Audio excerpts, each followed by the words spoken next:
What's going on, guys? Welcome to episode 205 of the Tastecast, our weekly podcast where we talk about all things gaming. My name's Seth, and joining me today is Chevy. Chevy, hopefully you're doing well. Hopefully you're excited to talk about the videos I have not told you really what we're watching. You have some ideas of things we're watching, because one of them you sent me on Discord.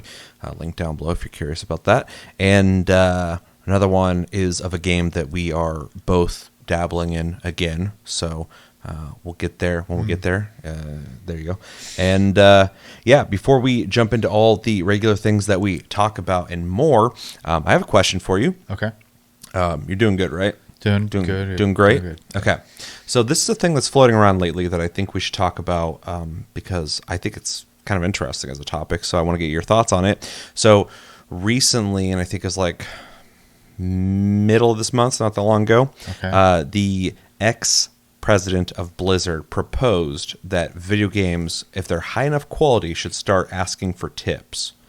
Now, before I get your thoughts on that, I think it'd be only fair to read what he said. So Mike Ibarra, who was the ex-president of Blizzard, said in a tweet, "I've thought about this idea for a while. As a player, since I've been diving into single-player games lately, when I beat a game, there are some that just leave me in awe of how amazing the experience was. At the end of the game, I've often thought, I wish I could give these folks another $10 or $20 because it was worth more than my initial $70, and they didn't try to nickel and dime me every second. Games like Horizon Zero Dawn, God of War, Red Dead Redemption 2, Baldur's Gate 3, Elden Ring, etc.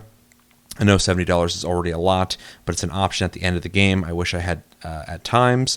Some games are that special. I know most will dislike this idea. By the way, I realize we're tired of tipping and everything else, but I view this different from a pressure to tip type scenario many face and give feedback on." Now, this has been met with a lot of typical angry responses. People getting crazy about it, but then a lot of people are saying, yeah, not in gaming. And even I see game journalists saying that this is just like not a great idea.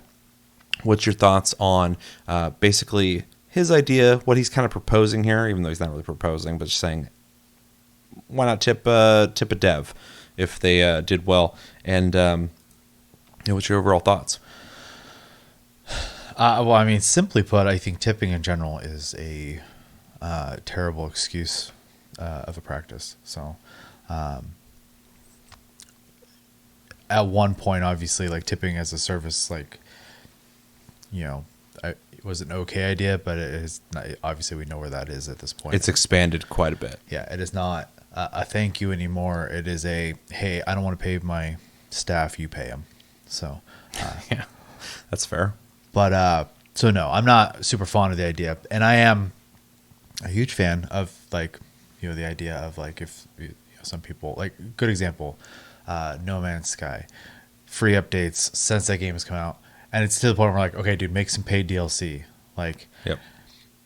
I'm not necessarily like trying to like throw money at someone like in that regard, but like if they want to make something extra for it that wasn't originally planned, like, or whatever, that alone you could use as a thank you. It's a little more difficult, I guess, with No Man's Sky because it's an ever expanding, universe or whatever. But just kind of the idea, Baldur's Gate 3, game's done. So if there's a whole ass story there, you get the whole game.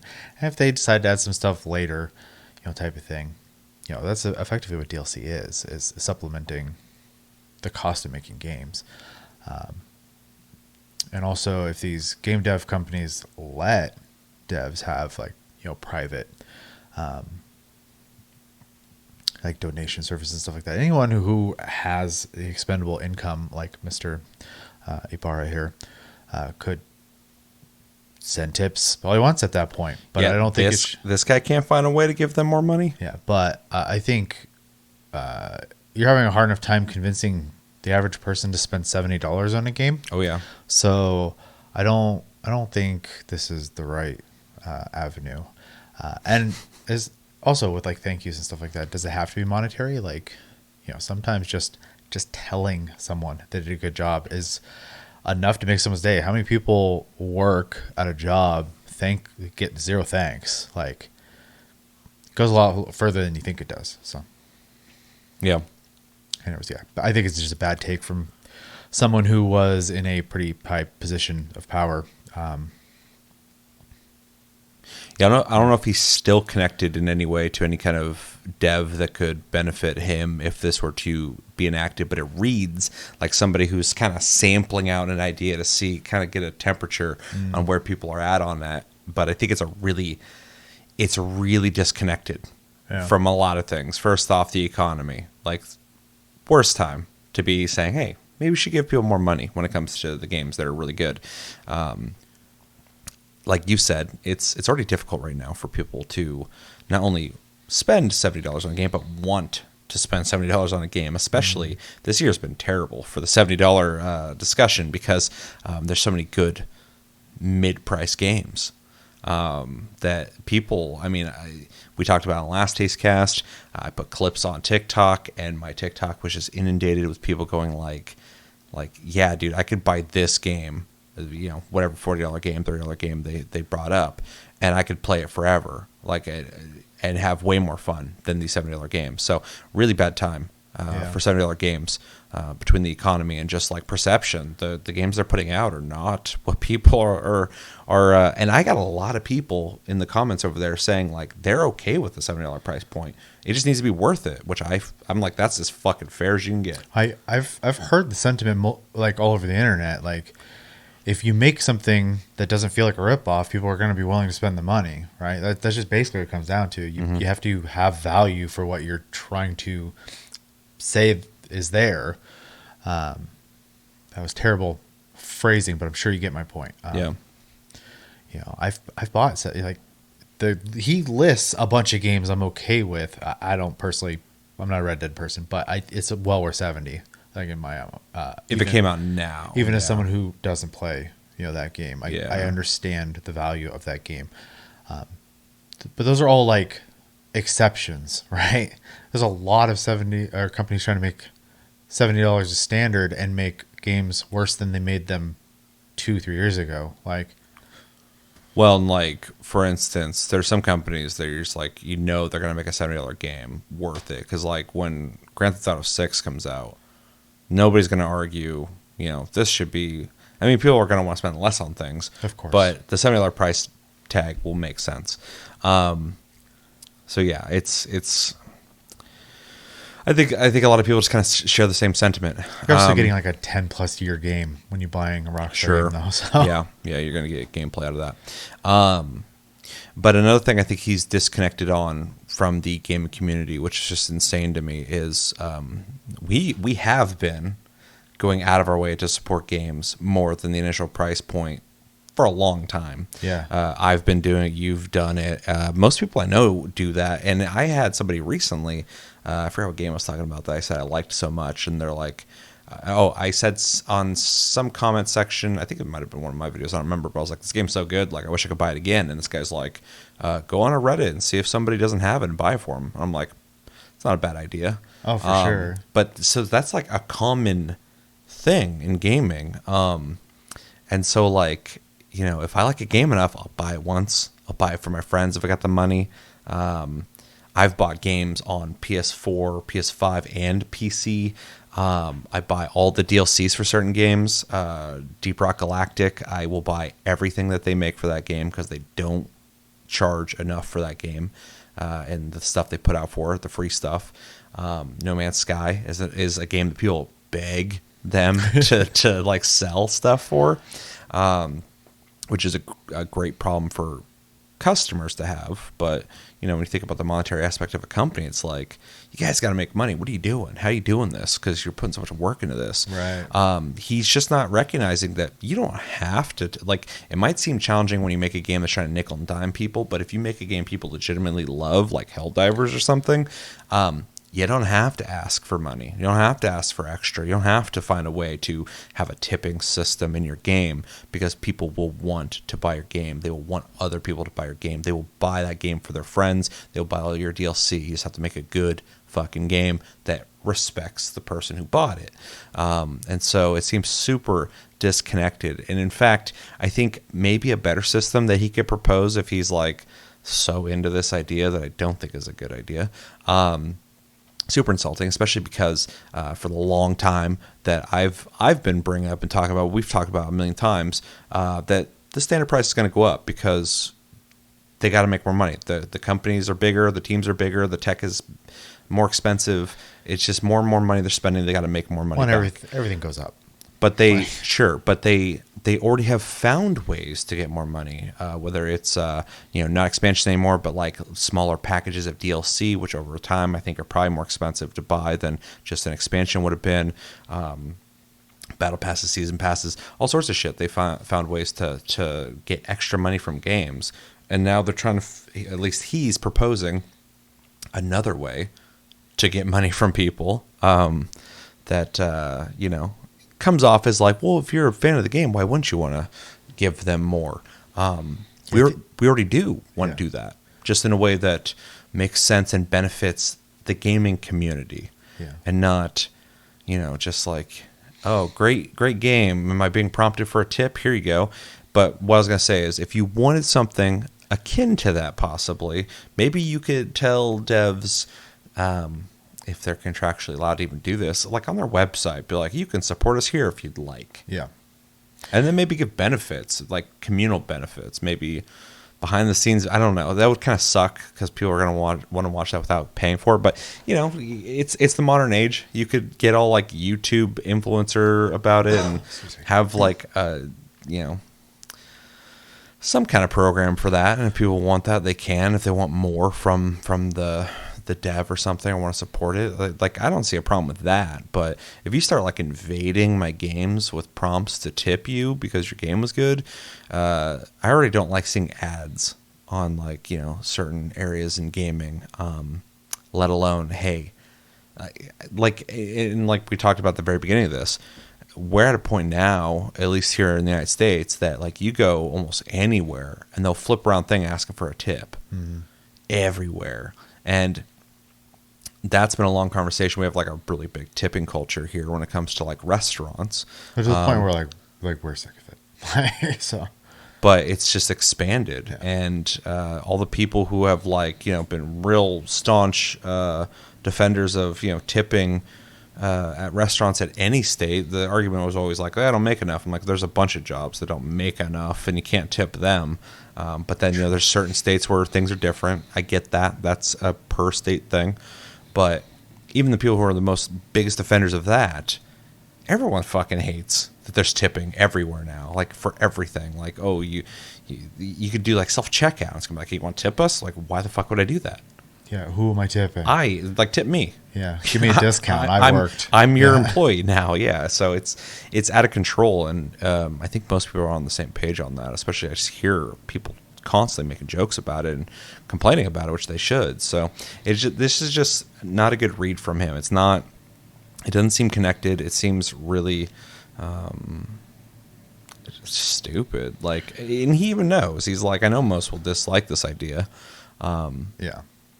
So thanks for sharing, I guess. But I think if you guys try that, I mean, you guys as like the gaming publishers and developers, stuff like that, if you guys want to try it,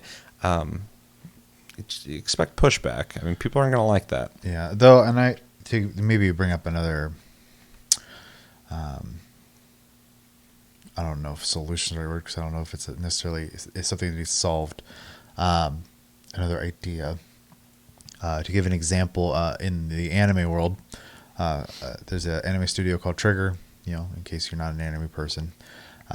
They hold live streams on Twitch where they just draw, in front of people, and I'm sure they make revenue that way, and I'm sure they take memberships and stuff like that. So, or I guess it's called subs on Twitch, but maybe have your art team like occasionally do something like that, or like people who like do coding, do like example coding and stuff like that on stream, and like just things that could also be, it's interesting for people who are interested in the process of making games, but also like, it serves as educational and beneficial. So, or have like DE style streams. Oh yeah, where it's just like a bunch of you digital extremes, but other people do it. But like, I don't think they might take super chats or whatever the hell now, but they originally just kind of did it. But you could do that as like a form of revenue too, if people want to send in like, whatever donations. So if you're trying to look for like extra revenue. Yeah, I don't know Twitch stuff too much, but yeah, I don't know. yeah. I mean, there are other options than implementing a tipping system, and I think I think if you are being earnest there, you know, your head's in the right, or your heart's in the right place. I just think this suggestion is not good. Yeah. Assuming you mean the best. Obviously I don't know the guy, so. I mean, he's the ex-president of Blizzard, so I don't think his intentions are probably the best, but I'm also not going to villainize him. I don't know anything about him. Sure, I know same. his name, but that's about it. So, yeah. Probably explore that as much as we're going to, so we're neither of us are a fan of the idea. No, that's how I Think want of to a tip new one. anybody is at a restaurant and they're actually serving me. Yeah. Then I feel okay tipping. Otherwise, I hate it. So, Yeah, tipping for me is a more personal thing because that's, you know, you're getting paid in some way, whatever you're doing. This is me going like, hey, thank you for the experience. Thank you for whatever you did. Yeah. This is a little extra from me to you. Not just talking about restaurants, just in general. If I'm gonna tip somebody, it's you know, it's also not like a special thing too. Where like you better earn this tip. It's just like, hey, that's thanks. gross. Like, you know, yeah, it's also weird. So, it's different when like a team of like 500 people worked on a fucking game. And it's like, hey, give us more money because one let me person tip in our 500 team. of you. Yeah, and it's like, well, this isn't going to any individual person. This is just like EA wanting. It's going towards their Friday Just pizza party. Getting something. Yeah, exactly. So it's stupid. Anything else? No. All right. Well, let us know in the comments what you guys think about the whole tipping in gaming. What are your thoughts on that? What are your thoughts on tipping in general? Do you have a rule set to it? I know a lot of people from like Europe will come over here and be like, you guys are like really big on tipping.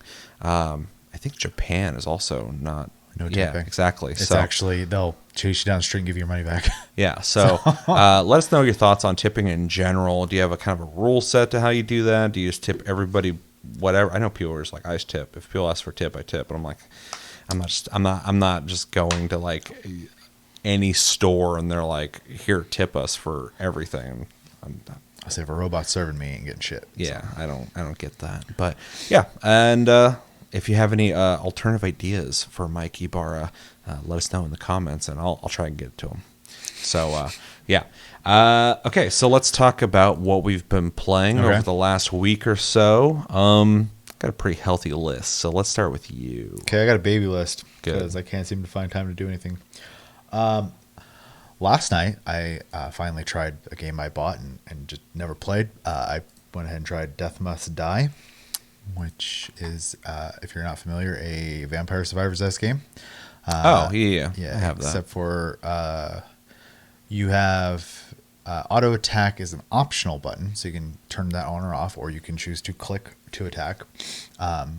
You can dodge by, I believe, hitting spacebar. I could be wrong on that, and I'm not playing with the controller. I think it does have controller support, but Yeah, because I have it on my Steam Deck. yeah. I think. And then it has equipment, which that part I quite like about the game because that I was trying to figure out because the first playthrough is a little rough. The enemies are definitely geared way higher than you, and then I realized, oh, you're gonna accrue stat because you keep the gear even after death. So I was like, okay, this is how you get stronger slowly. So I don't remember that. I wonder if they added that. yeah. So after I think 3 or 4 deaths, a shop unlocks, and you can sell off the old gear and buy new gear. I think you also get the second character after 2 deaths. I can't remember. Maybe that's as far as I got, because I got another character. Yeah, which I like the playstyle better, but man, is she squishy. So I can't even get as far. There's a phase in the first. I didn't get very far. I only played for about an hour or two, but there's a phase where you get locked in a box basically with a bunch of slimes, and I can't kill them fast enough, and they just explode on me and kill me. So versus the first character, the sword and board character, I can make it through that phase no problem. So he definitely hits harder and survives better. The thing I like about it, very similar to most games like this, is when you level, you get random stats. Though they kind of play off this idea that you're trying to kill death, and different gods will show up and they give you their boons and blessings or whatever.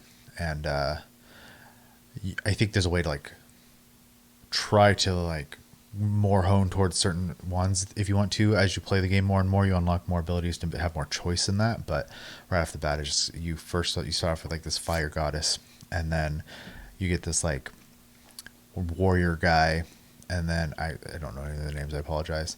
And then it gets to the point where like Death's daughter shows up. There's these like, I think they're like triplets or something like that, and there's a bunch of them, and they all have like their own like ideas and stuff, like, or move sets and like themes and stuff like that. And then on the left side of that screen, there's also like categories, so like passives, actives, your dash, etc. And it has X amount of equipment slots. So as you're picking your skills, you can't just pick a ton of dash moves. You can only equip like 2 or 1 or something like that. I can't remember. And so like you have to think about, do I want to choose this one, or do I want to hope like this other god shows up and gives me theirs? Because I like theirs better, type of thing. So pretty cool little systems. The game is a little harder than the usual fare in this regard. I haven't played enough to see if like that's just the beginning is artificially difficult or not, or if it continues to be that way. But so far it's pretty fun. I'll probably play it from time to time, just kind of like, give it a little more of a shot. But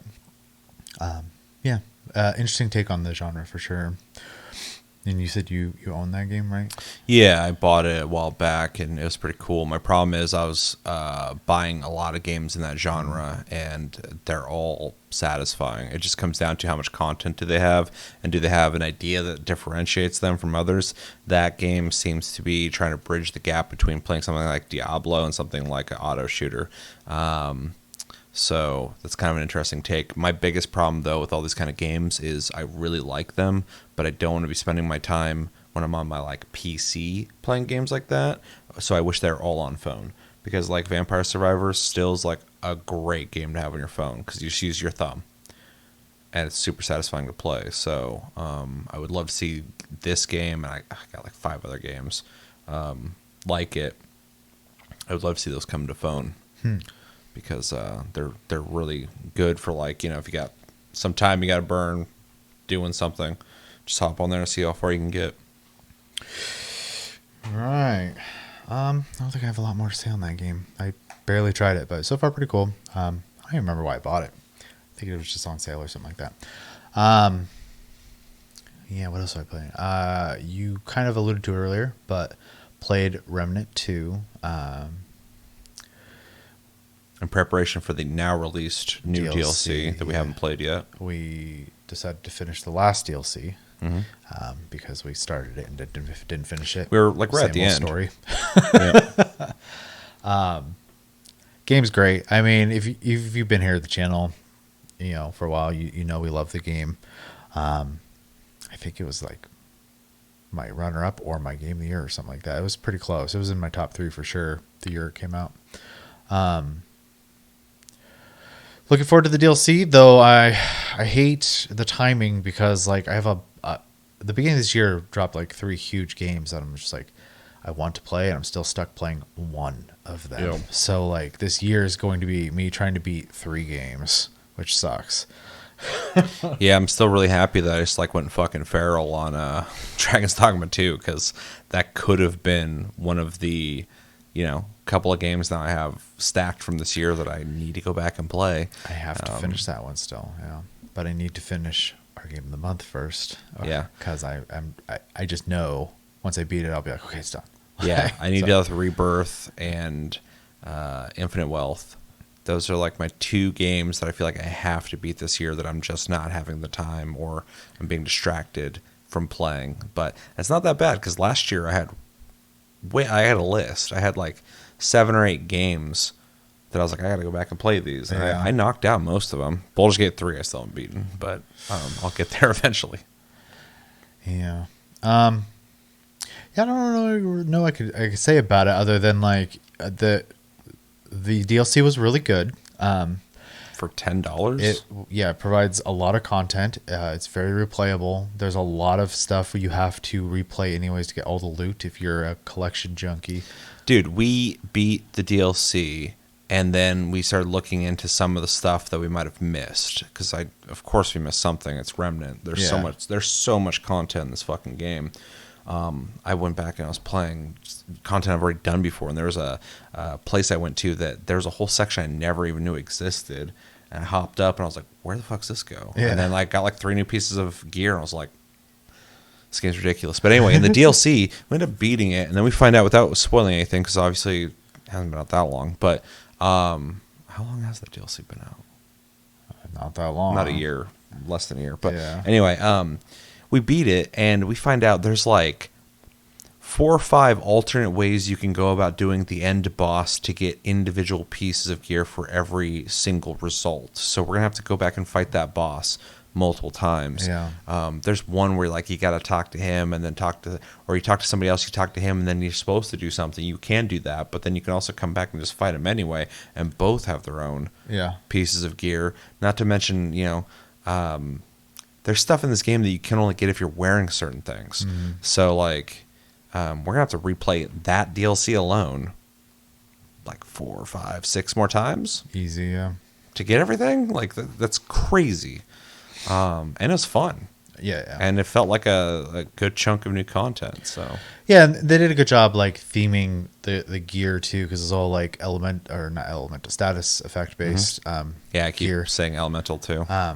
Which is neat that they kind of like picked a theme and just kind of went with it. I'm looking forward to seeing what they do with the one that came out today, right? Mm-hmm. And that takes place in the forest, I think. Geisha, yeah. Which is awesome because I like that zone. Mm-hmm. Yeah, my least favorite place is going to be the last DLC. So hopefully they spice that up. Is it the desolate area? The desert moon with all the mechanical things. I don't mind when you're inside the underground stuff, but the surface sucks. Yeah, the open area. I fucking hate running around. But the rest of the zones are great. And the last zone, I'm not going to spoil it, but is a little PTSD inducing from the first game. Oh, yeah, for sure. But no, it's a great game. If you have not played Remnant 2, I would highly suggest it, especially if you like loot in games, you like puzzles, and it has fun puzzles. If you like Dark Souls, if you like third-person shooters. Fun boss fights. If you want something not quite the same, but better, in my opinion, than Destiny. Also has good hop in, hop out multiplayer. It like just instantly adjusts difficulty based on the amount of players in the game and stuff like that. So yeah, it's awesome. You should definitely play it. Unless you are hard recommendation. In the unfortunate situation like Chris is, where he can still play. He can play it, but he has to like mess with his CPU cores to get it to even work. So, which is unfortunate and not super common, but common enough that obviously I found a solution online for him. So, since we're playing the recommendation game too, I want to emphasize that I compared it to Dark Souls because it has certain systems that are similar to Dark Souls, and the game can be challenging, but it has difficulty settings too. Yeah. So you can play it on like an easy setting or a really hard setting. So you have freedom in that regard. So don't let like the idea of difficulty hold you back from playing the game. Just play it on easy until you level up enough and then move up difficulty. But or don't. Yeah, it's got like bonfire systems. It's got a bunch of boss fights that are actually really well thought out, and a great variety of them too. It's always exciting when you run into a new boss because you're like, oh shit, what are they gonna do? So there's only one boss I shake my head at, and the last one of the base game. Yeah, that one fucking sucked. That is an event. Yeah, I was so happy when it was over. I like literally like blinked. I was like, oh fuck, I won, because I was like almost dead and I was on my last life. I was like, oh shit. Yeah, and there's a couple bosses like right before that are kind of tricky, but for the most part, once you like learn the gimmick of the fight, it becomes easy. Similar to Souls games. Once you learn the gimmick, you're like, oh, I get it. So, yep. But yeah, no, it's a good time. Do you have any extra thoughts on that, or no?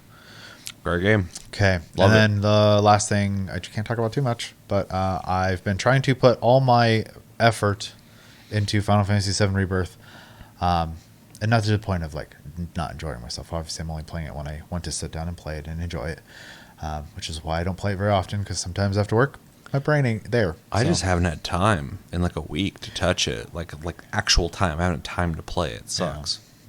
Yeah. What can I say? I am in Cosmo Canyon, Chapter 10, you said, right? Chapter 10. I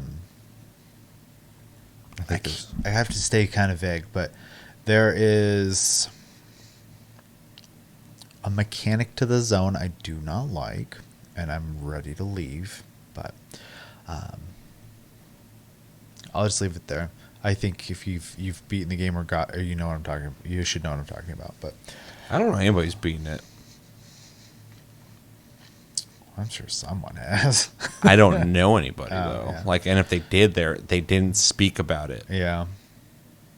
Nobody's been like, "Hey, I beat the game." Like, I've heard shit, so Yeah. it's really weird.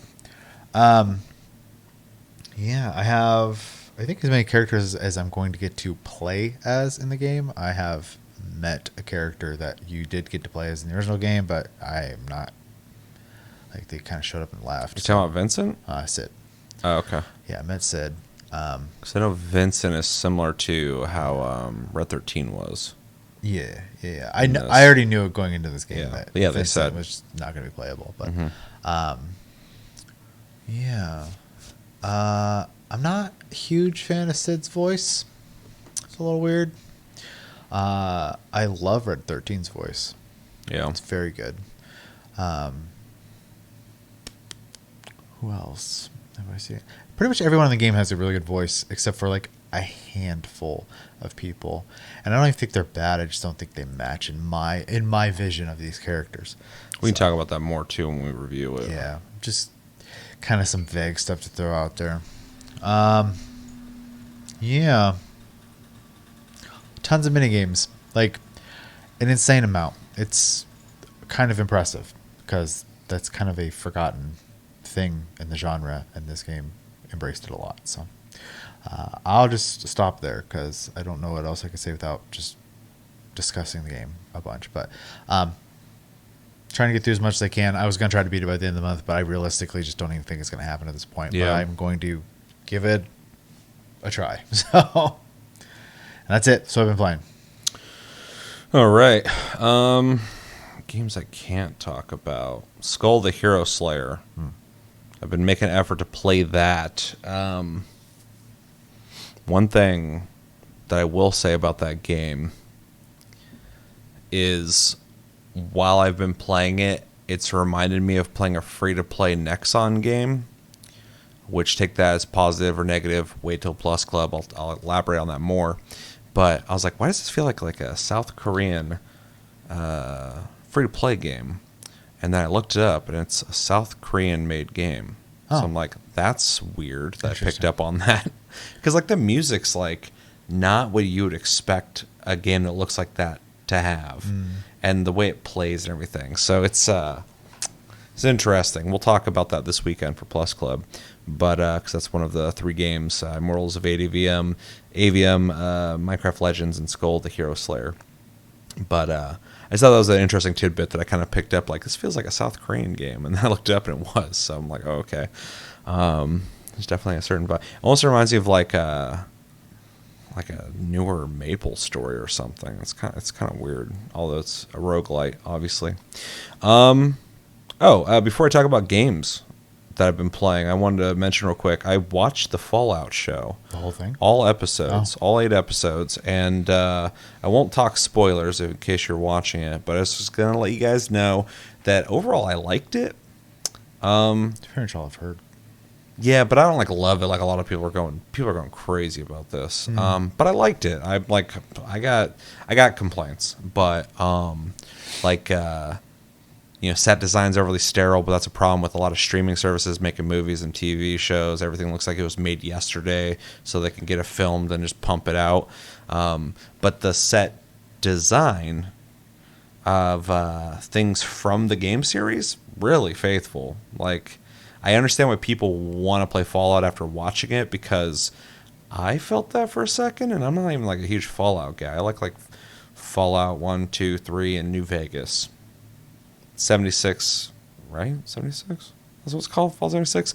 That was like kind of fun to play with friends, but I would never touch it solo, and I wasn't a fan of 4, although everybody says 4 is great now. But anyway, even with me, after watching that, I was like, Maybe I should revisit a Fallout. It's been a while. Although I'm seeing so much footage of Fallout games now, and holy shit, a lot of those older ones look old now. Just go real old and just play 2. Yeah. At least it's so old that like you're just like, yeah, of course. Yeah. But like I remember Fallout 3 and New Vegas a certain way, and then I look back on it and I'm like, oh shit, those textures are muddy as fuck looking. But yeah, the show is interesting, and not everybody. A lot of people are saying this, and I agree, but I don't think it needs to be like this with everything. It is smart that the show is canon, which is crazy, but it's its own story. That's kind of interesting. So, like, the events that have happened in the games affect the show, and the things that happen in the show are canon for the game. So this is basically a Fallout game that you watch, and it feels like that, which is the highest compliment I can give them. It feels like this could have been a Fallout game, story-wise. But it's interesting that they decided to just have their own story. So the pressure of, like, are they going to do it correctly only comes down to, are they following the lore and are they following the visual style? And I think they did nail both of those. I've seen some people say there's some things they missed. That's going to happen. But for the most part, it felt like it worked. So yeah. The show is serious, but also kind of zany. It's not an overly serious show. Everything's kind of like crazy, and Fallout's kind of like that too. But this feels a little more zany than the games, if that's even possible. Because sometimes the games can be pretty, I guess, Bethesda-y in how they do humor and stuff like that. When it came to the actors, Walton Goggins did great. I know everybody's talking him up, but he plays the ghoul in the series. I don't know if you've heard anything about it. I don't know anything about it. I thought it was interesting. Basically, they have 3 main characters. I won't talk about really anything about that, but there's 3 main characters from different perspectives. Okay. And in the advertising, it shows that one of them is a ghoul, which I think is interesting, that they even went that route. They have a main character from that perspective. And it presents a lot of fun scenarios from his perspective. And then you have a vault dweller who, for whatever reason, has to leave the vault. And then a dude who's part of the Brotherhood of Steel, which are the dudes in the big mechanical suits, from his perspective. And they all kind of intertwine in a way in the story. I thought that was creative. But yeah, Walton Goggins did fantastic. I didn't expect anything less. The guy's awesome. Everybody's talking him up. I get it. Everybody's talking up the girl, too. I forgot her name. One with the big eyes. But I've heard that part. Yeah, which is sad. She got big eyes, but as a guy with big eyes, I get it. It's cool. It's funny because everybody talked her up, and then I watched the first 2 episodes, and I was like, man, she does not have much range. She like emotion wise. But as I watched the show longer, she became kind of charming. So I don't really have complaints about her anymore. But she still is lacking some range. There's a part at some point where she cries, and you can just tell they put some eye drops in her eyes because there's like nothing going on her face, so she's not fake crying very, very well. But not a big deal. I think she did good. But one of the only people I can really complain about too much, or not too much, but a little bit, is the guy from the Brotherhood of Steel. The guy like looks 45, but sounds like he's 12 when he talks. His eyes are always like this. Like his face doesn't move all the time. It's crazy. But he's like talking like in different ways or whatever. But he just looks like he's just dead inside. Like if I'm saying she seemed like she didn't have much range, this dude has like no range. His character was interesting enough though. I just think he didn't really open up as like an actor until like the last like maybe 2 episodes. Also the way they portrayed the Brotherhood of Steel I thought was really weird. They basically made them out to be like stormtroopers, like they're incompetent, their power suits didn't matter until like later in the show, but like every time they showed up somebody was getting the best of them easily, like constantly, and I'm like, I thought these guys are supposed to be imposing in some way, so that felt really off. Like I feel like they really kind of made them into like a joke, but whatever. But yeah, 8 episodes, short sit. I think it's worth it. I think they did a really good job, which is nice because following The Last of Us, we are in a kind of cool area in adapting games to visual mediums. It's not game related, but the One Piece live action was really good as well. So. Oh yeah, I watched a couple episodes of that. That was yeah. I think a lot of the older people are moving out, and a lot of the younger people who care about these things are moving in. And so, like, I said that years ago that was going to happen. It's finally happening. And the only reason I bring that up is because for years on this channel, but even before that, I have just heard so many people that I know personally, people online, all over the fucking place say you can't adapt a video game to a movie. And I've always said there's not even a conversation to be had there. That's impossible, because what you're saying with that is a story can't be turned into a movie or a TV show. That's what you're saying. Like, well, the gameplay, no. That game's got a story, right? And characters, that can be a movie or a show. For sure. And so finally we're at a point where, like, I think that conversation is extinct now, which is cool. Because that's always been so mind-numbing to hear people say. It's like you just gave up when nobody's even trying. Nobody was trying to make good video game movies and TV shows. Yeah, trying to cash in on something is not the same as, like, trying to make something faithful. I remember, this sounds crazy, but in like the early 2000s, I remember reading a list of all the video game properties that Hollywood studios had bought up. They just bought up all this shit.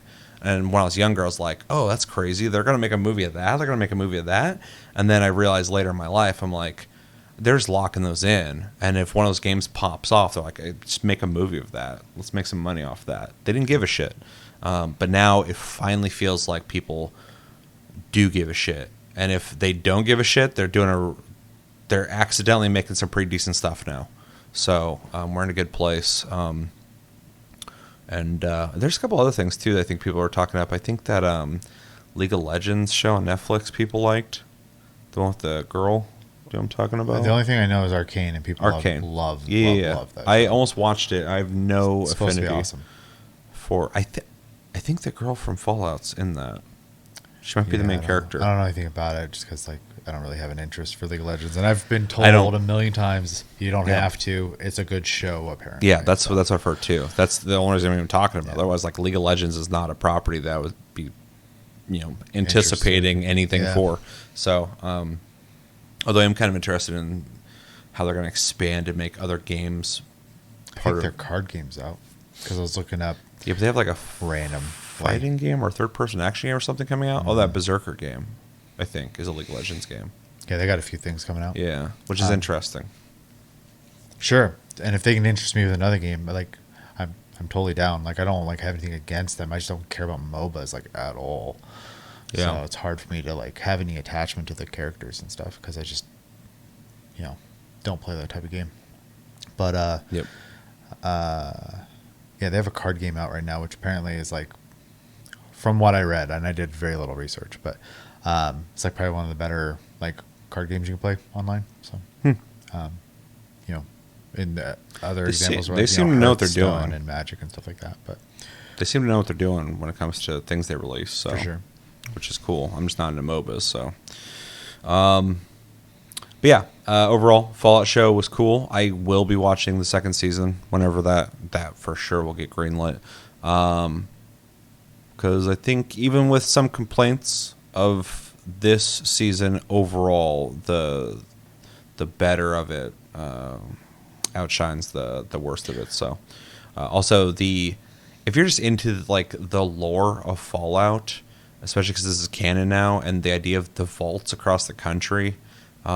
This is definitely worth watching for that alone. So, yeah. I think that's everything I have to say. Oh, I'll just grade it if I'm reviewing it. Overall, I think I would give it a B plus. Okay. I would go A territory, but I didn't come out loving it, but I liked it. So, definitely B plus with room to grow. I think the show ends in a way that I think the characters could get better in the second season. So, yeah, there's my review. I got to clip this and throw this on Tasty Flicks. I was going to say that. Yeah. Yep. since we're doing that here. Okay, so games I have played. Remnant 2, we talked about already, but I'm just going to reiterate. Remnant 2 is such a great game. It's so good. I said this about the first game, and people were like, and then this game came out. It's even better than the first one. If you still haven't played it for some reason, you see it on sale, pick it up. If you like shooters, if you like shooting stuff in games, pick it up. Yeah. It's great. And if you play it for like, this is the same thing happened in the first game. You'll play it for like 20 minutes. You're like, oh, I don't get it. You need to play it more because you need to understand the amount of painstaking work they put into the intricate design and random stuff and the gear that you find. You don't find it random drops or whatever. You find it in like spots that were designed for you to discover in really clever ways, and you will understand just how awesome the team behind this game is. Rem 2 is awesome, and the DLC we beat was great. I can't wait to play the next DLC. I will be playing it probably not tonight because it's already pretty late, but ASAP. It's my top priority. Literally, my top priority is to play that DLC right now. So, yeah. Played through and regrettably, sadly, beat everything in the finals. The season pass is done, or the battle pass is done. I am maxed out on levels in it, so I can't unlock anything naturally. The only thing I can unlock now is stuff with my real money. There's plenty of that. XP goes nowhere for me now, though. They do have these like weekly circuits, and they'll have an item you can unlock for completing them, but I'm in the pro circuit now, so I need like 20 things completed to unlock the next piece of gear, so I will be working towards that, but I am playing the game significantly less. I was playing it every day until I beat it, and now I'm going to be revisiting it to knock out those, but unless an event happens, I can finally back away from the finals, which is a blessing and a curse. With that, though, I have the finals whole shape in my heart, so I'm trying to fill that with other first-person shooters, and I dabbled with Rainbow Six Siege and Halo Infinite. I won't talk about those too much individually, but I played both of those. Halo Infinite, everybody's talking up to me now, saying like it's in a better place. I played it. It still plays awesome. It was fun when it first came out. It just had no content. It seems like it has way more content now. They just gave me like 12 armors when I logged in. So I was like, that's good. I know the biggest complaint when it came out was the grind was bad. Yeah, just horrendous. This is some of the worst I've ever seen in a game like this. Yeah, played it for a little bit. I did pretty good in my first match, so I guess that muscle memory doesn't go away when it comes to Halo. Played good, though. I would definitely play some more. I'm not invested yet. But anyway, I picked up Rainbow Six Siege, which was funny because I bought it for full price, and then literally less than 24 hours later, the FPS sale started, and it was half price. And I went to refund it, and it's like I had 4 hours in the game, and it's like we typically don't refund games if you play for 4 hours, but you can still make an appeal. So I typed this thing out. I'm like, look, dude, I bought this yesterday, and if you don't refund it, it's whatever. But I would appreciate it if you did, because then I'll just buy it again. But it feels cheap to have had that happen, where it's just like I bought it for full price, and like five seconds later, you guys are like, hey, it's half off now. Yeah, it felt shitty, but they refunded it, so nice. Thank you, and they got their money right back. So, yeah. I'm sure Valve doesn't care too much. So. Well, I love their refund policy, and even the malleability, is that a word, of them even allowing me to do that when they warned me that they typically don't. I love it so much that I never get a refund to my bank account. I always get it to my Steam account because I want to give it right back to them. Whatever I got didn't work for me, but I still want them to have whatever portion of that money they get. I'm still going to buy something. Exactly. I'm like, you're going to get it back. I just don't want this. Yeah. I'm not trying to get my money from you. I just don't want this game. So, yeah, I really appreciated that. Siege is where CSGO is at. CSGO 2. Yeah. Everybody's been playing that game for so long because it's been out for like 10 years that they know the maps, every corner. They know the height of if you're standing at this corner, where to shoot at your head, and if you're crouched, where to shoot. So I got a lot of work ahead of me to familiarize myself with the game enough to be competitive. Anytime I play CSGO, I'm always like, man, this game is such a skill-based shooter. But then I'll pop around a corner and there's a dude already there and he's waiting for me and he sees, I'm at head height or standing height and he shoots, boom, I'm dead. Instant. Because he's played that hallway so many times, he knows where my head's going to be at as soon as someone comes around that corner and takes me out. So, and I haven't played that much, so I'm just like, yeah, I'm not there yet. And an ecosystem of sweaties. Yep, and Rainbow Six Siege is there as well because I did not do very well. I typically do pretty good at shooters, but I got my ass kicked, so I'll just have to work harder at it. Yeah, then I played Incursion Red River, and then I bought you a copy because I thought it sounded kind of interesting, but it's not there yet. I would not recommend this game just yet unless you want to get it early because it's going to be cheaper now than when it fully releases. But if you don't know what Incursion Red River is, it is being advertised as a PvE extraction shooter. So basically like your Tarkovs, your Hunt Showdowns, you hop in. There's NPCs, but there's also real people that you have to fight against in these games, and I fucking love it. But the idea of playing one with just NPC enemies sounded kind of interesting. Maybe something you would possibly play. So I was like, this is like $14. Like, I'll just buy this, and if it's not great, whatever. And if it gets better later, cool. So yeah, I picked that up. It is basically PvE Tarkov.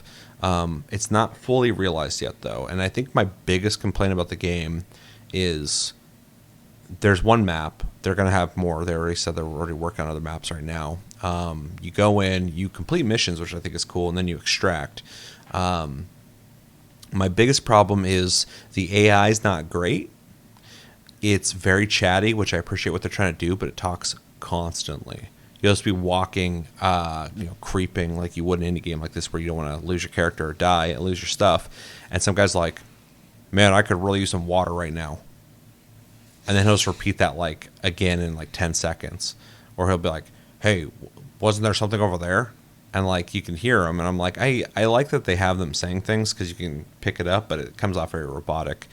But then the way they move and the way they there's difficulty settings so they can be more accurate, less accurate, but they were really predictable.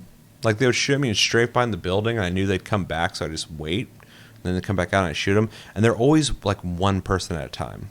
There's never groups. They were just like kind of spread very thinly across the map individually. So I like what they're working towards, but it is not in a place where I would be playing this regularly right now. So I'm not upset that I picked it up, but I do hope that they can deliver on what they're saying they want to do because it could be really cool.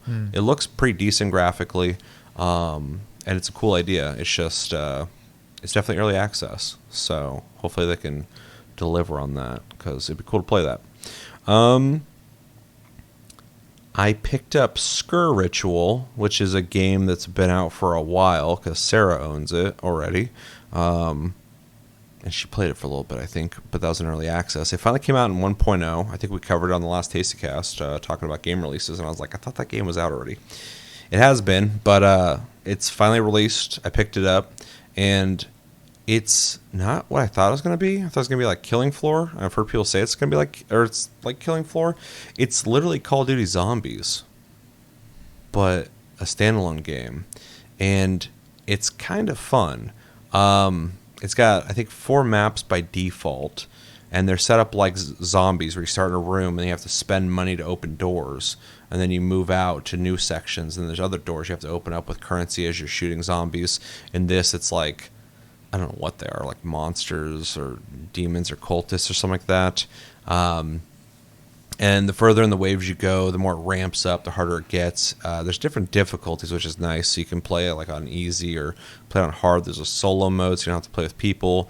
Or you can play with randos or play with your friends. It has all the stuff on the walls, like guns and like power-ups and stuff like that COD Zombies has. Also has crossplay, which is kind of impressive to see. But the one thing that's kind of interesting about it is there's 4 in-game battle passes that you're not paying for. They're just in the game. and that's the way you unlock content like sound packs for your character, It's their leveling system. different masks, stuff like that. But then they also have, so just like in COD Zombies, there'll be like you're like shooting stuff and you'll get like double points and insta kill and stuff like that. Same game, but it also has the stuff on the walls, so like you can like a pack a punch or whatever. But one's like, you know, faster reloads, faster fire rate, and it's like 4% or whatever. As you play more, you get a certain currency. There's 3 currencies of rarity, and you're able to upgrade those. So you eventually have like plus 30% on reload and plus 40% on fire rate. So you're slowly becoming stronger when you pick these things up, when you have the currents, or when you have the points to grab them when you're playing a match.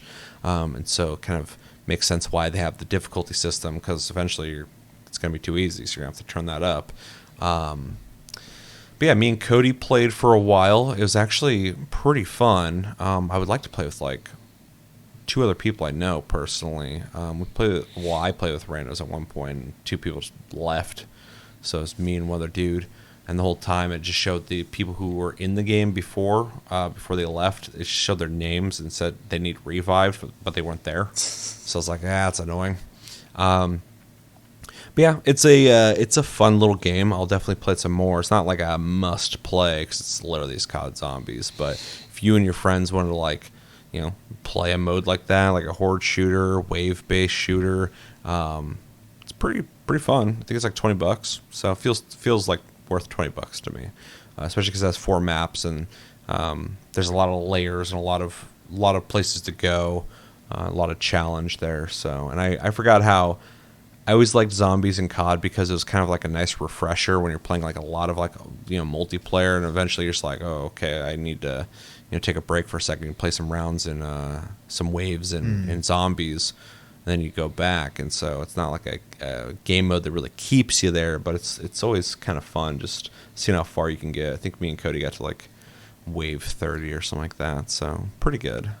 I don't know what good in that game is, but I got an achievement for it. So yeah, and then let's see, what did I miss? I played Kingdom Come Deliverance. I picked that up on PC because I never owned it on PC. I think when that game first came out, I bought it on PS4, or I bought it on Steam and I refunded it. I don't remember. I played it before. So the game came out, I was playing it, and every time, because the game was broken when it first came out, every time a new patch came out, they highly advised people to uninstall the game and reinstall the game. And so I had to do that 3 times. And one time I think I was streaming the game, and I had somebody hop in the stream, like, you uninstall the game yet? You're going to need to do that. I'm like, fine, I'll do it. So I would do that. And I was like, I'm getting sick of uninstalling and reinstalling this game. Every time they have a new patch, I get they have issues, but maybe I'll just not play it until it's ready. Similar to like Cyberpunk. Yeah, it's a bit extreme to be constantly asking that. Yeah, it was just getting exhausting. So I haven't played it since then, but it was like $8 for everything in the game. Probably because the new one got announced. So I picked that up, playing on PC, and outside of the combat, which is like pretty typical of games like this on PC, so much better with a mouse though. It's one of those games where you have to like move your mouse in a direction of where you want to swing from with the sword. No, and it feels much better with a mouse than on a controller, but still not my favorite kind of melee combat in games. Outside of that, though, I forgot how fucking hard these guys went for this game. It is so authentic feeling in its historical setting, its location, the dialogue, the performances are actually good. The story is actually like done well. With engaging set pieces and cinematics, and the open world nature of it. Like, I shouldn't be prioritizing or playing this game right now because I have other games I need to be playing right now. But I think I put like 10 hours into it recently, and it was just like super engaging. I forgot just like how good of a job they did with this game for like a team that I think they kickstarted this game back when it was originally being made. And so I've been enjoying it. I'm probably going to keep playing it, but I started playing it because I heard that the second one is coming out. It got announced recently, and it's coming out this year, which is crazy. I didn't even know if we're going to get a second one. And so I was like, shit, I gotta brush up on the first game then, because my first experience with it was kind of annoying. But there's a lot of stuff I really appreciated with it, and playing it again with zero problems now, which is great. It's amazing how much of that game I still remember too. The game's awesome. Like my only complaint about it is I'm mixed on it. The UI is like really not great, but it's going for this like medieval look. And so I kind of appreciate that they wanted to make it look fitting for the game. It's not just like a generic game UI. It like looks very like medieval style, or just old school.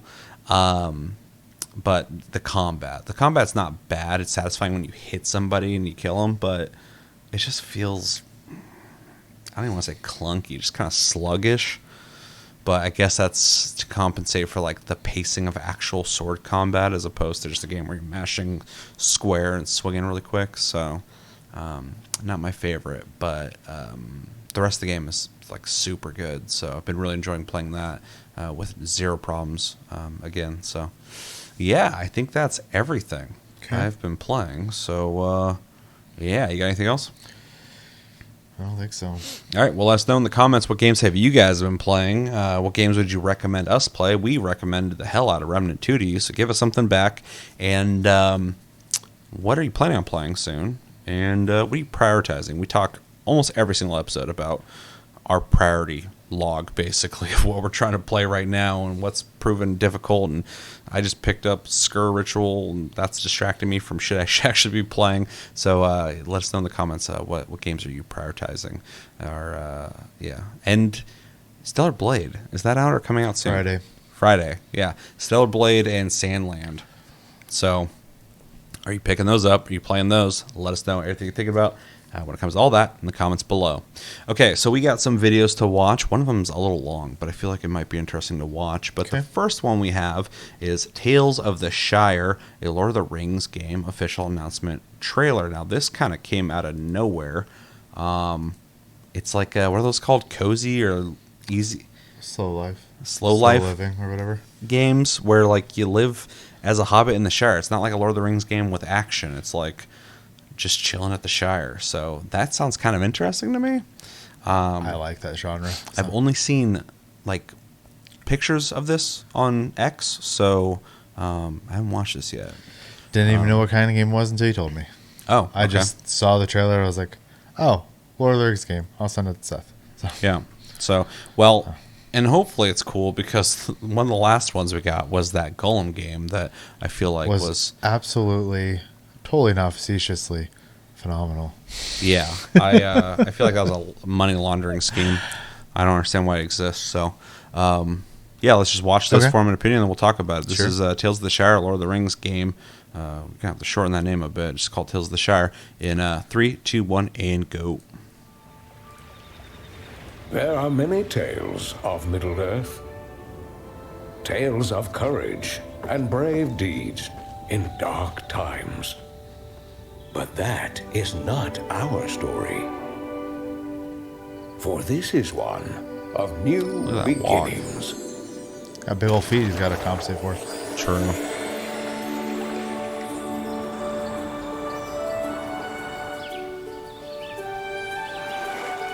It's interesting how it's like no hard lines or it's very soft looking. Yeah. I'm trying to think of a way to put that.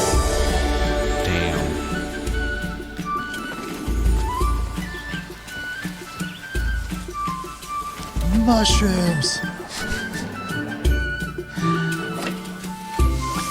I love how dumpy they are. I'm not generally a fan of the aesthetic when it looks like this, but it is working for this game. Yeah, I'm so mixed on the visual style. I kind of like it, and I also think it looks kind of cheap. But I kind of like how soft it looks. It kind of adds to the atmosphere. Yeah. Of just being a fat hobbit. chilling and eating. You can frolic. I hope that's the run animation. These are our tales of the Shire. This is literally my time at Portia, or Portia, whatever the hell it's called. Except for Hobbits hobbits. really are amazing creatures. Yeah, that one quick. That's pretty quick. Okay. What did we think? Doesn't Embracer own Lord of the Rings? I have no idea. That worries me. I mean, this is obviously an announcement trailer, so we didn't really get a lot of like actual gameplay stuff. But if it is just in fact a game where you go do miscellaneous things as a hobbit, I mean, honestly, it sounds interesting to me. If it even gets like a 6 out of 10, I'd probably be interested in buying it. Yeah. To be honest, just because I am more than okay than playing a game with I mean, I actually like almost started playing Stardew Valley again last night, and I was like, I can't invest time into that game right now, man. Don't even do it. Don't touch it. But yeah, I mean, I love this type of game. Assuming that's what this is, I also think, I mean, this type of games. Are you playing as like a halfling or a hobbit or whatever? You're usually a human, wandering around. Even if it is a fantasy-based one, you still usually play as a human. So, I don't know. Neat twist on the genre. I'm seeing a lot of decorating here too, which is cool. I don't know how like free that's going to be, or if it's just going to be like, kind of like Monster Hunter, where you can go this location and then you pick an equipment for that spot or whatever. So we'll see. But first impression is, I'll keep my eye on it. So. Worth mentioning, this is coming out in the second half of 2024 on PS5, Xbox Series, Nintendo Switch, and PC. So it's interesting. It's coming out on Switch. I don't see anything about multiplayer though. I hope it has multiplayer. Yeah, pretty sure I agree with a lot of what you said here. I'm not the biggest fan of this genre, not in like a negative way. I just never can get sucked into these kind of games, but I always want to, because I always kind of like the idea of just a game where you're kind of living in it and like gaining rewards and decorating and just getting to see your guy prosper, I guess. I think the setting would be kind of fun, especially because you're small, you live in small places, so you get to do some creative stuff with that probably, and the way you decorate things. The visual style, though it is low texture, I think works in its advantage because everything looks like that. So it has, like you were saying, like a soft look to it, almost like a painting. And so I kind of like that. I don't think it's kind of a cool, fresh take on it. Although I thought the same thing about that Mines of Moria game, and then it came out and people were like, "This is not what you think it is." Which is a bummer because like the idea was super cool. Sounded fucking cool. Maybe if it's on sale, I'd pick it up. But I heard so many people saying like, "This is not the game you think it's gonna be." So be warned. And I was like, "Shit." But this one looks pretty straightforward. It'd be hard to misinterpret this. The only thing I don't know is if it has multiplayer, and there's nothing here that's really saying one or the other. But the setting's cool. It does seem like there's plenty of stuff to unlock and a lot of things to decorate. This would be a nice, like, relaxing game to play. I like that there's seasons. I didn't even notice that until just now. Yeah, I like that in Harvestella as well. The season changes and stuff. It just showed Gandalf or some kind of wizard hanging out, so maybe that'll be like a random person who comes by every once in a while. That'd be kind of cool, especially if you're into Lord of the Rings. This might be like really, like, I like Lord of the Rings, but I'm not like a Tolkien nut or something like that. But if you are, I know people who are super into Tolkien stuff. This might be like just a nice chill game to play on your Switch, which is crazy. Where's the Switch 2 at? Yeah, overall, I kind of agree. Overall, I think it looks cool, and if it did get like a 6 out of 10 or higher, I think that'd be enough for me. Because this game, I don't need a lot from outside of just things to do, things to keep me playing it. But yeah, otherwise, it's visually looks cool. So yeah, anything else? Not on that. I was gonna say though, is that fourth video the long one? Yes. That makes sense. I was going to suggest that. You already got it. That's a 25-minute video. Makes sense. So, it's like a whole showcase. So. Yes. Anyways. But it's a game I'm curious about. So same. I previewed it a bit, and I was like, this will give me all the info I need. So yeah. Anything else? Nope. All right. Let us know in the comments. What do you guys think about Tales of the Shire, a Lord of the Rings game? Is this something that you're interested in? Is it something you're not interested in? Maybe you're not into this kind of game. And if you are into this genre, what are some of your favorite games in that genre? There's a lot of games in it now. It's crazy how many Stardew Valley almost rip-offs and heavily inspired games that are out there, but also in the 3D space, which I think we need to see more of, which is nice to see here. Of like my time in Portia, I still don't know how to say that, and other games like that. What are your favorites? And let us know everything you think about in the comments below when it comes to Hobbits. Next video we have is Remnant 2, The Forgotten Kingdom, official Invoker Archtype reveal trailer. We've been holding off on this for a little bit now, and the DLC's out. So we could go just get the Invoker right now, but neither of us have gotten the Invoker. Neither of us really know a whole lot about the Invoker. I don't know anything about this. He doesn't know anything. I know some stuff. We're going to watch this get filled in on what the Invoker does, and then hopefully go get it soon. Yeah. So this isn't selling us. We're just giving us info. So anything you want to say before we watch this? Well, I already like the zone, and the name of the archetype sounds like a gameplay type I would like anyways. So I'm curious. From what I understand, I won't say anything specifically, but it sounds very useful. So, all right, we'll watch this. This is for the Invoker Archetype in the game. You guys should be playing Remnant 2 in 3, 2, 1, and go. Being aware of your surroundings is essential in Remnant 2. But being in tune with the environment is something entirely more powerful. Mm-hmm. This is Tragic from Gunfire Games. And that weapon. Introducing the Invoker. Is it a melee Drawing weapon? strength from the nature spirits of Yesha, the Invoker can harness the mystic power of the jungle. Their perks are based around skill usage. The centerpiece being their prime perk, Visionary. This grants the Invoker double skill charges for any equipped archetype and reduces skill cooldowns. Cool. And when it comes to skills, the Invoker thrives. Their first skill, Way of Keula, is all about making it rain. Literally. The Invoker summons a rainstorm followed by a powerful tidal wave. Enemies caught in the downpour are drenched and subsequently slowed and intermittently blasted by lightning. Allies, on the other hand, they gain haste. Warframe or something. Their second skill, Way of Madra, sees the Invoker reinvigorate the very ground they stand on. Enemies within the cleansed area contract gloom, which increases elemental damage taken. Mixed out the Allies ritualist, gain dude. a small burst of healing, a small but constant heal over time, and gain lifesteal against affected enemies. That's dirty. Yeah, that sounds cool. Their third skill, Way of Lydusa, empowers the Invoker with the shredding power of sand. Ranged and melee damage inflicts brittle, increasing critical chance and critical damage. Additional damage chips off parts of the enemy, empowering a brutal AoE sandblast. Rounding out their kit is the Archetype trait, Gifted. It increases the duration of all applicable skills.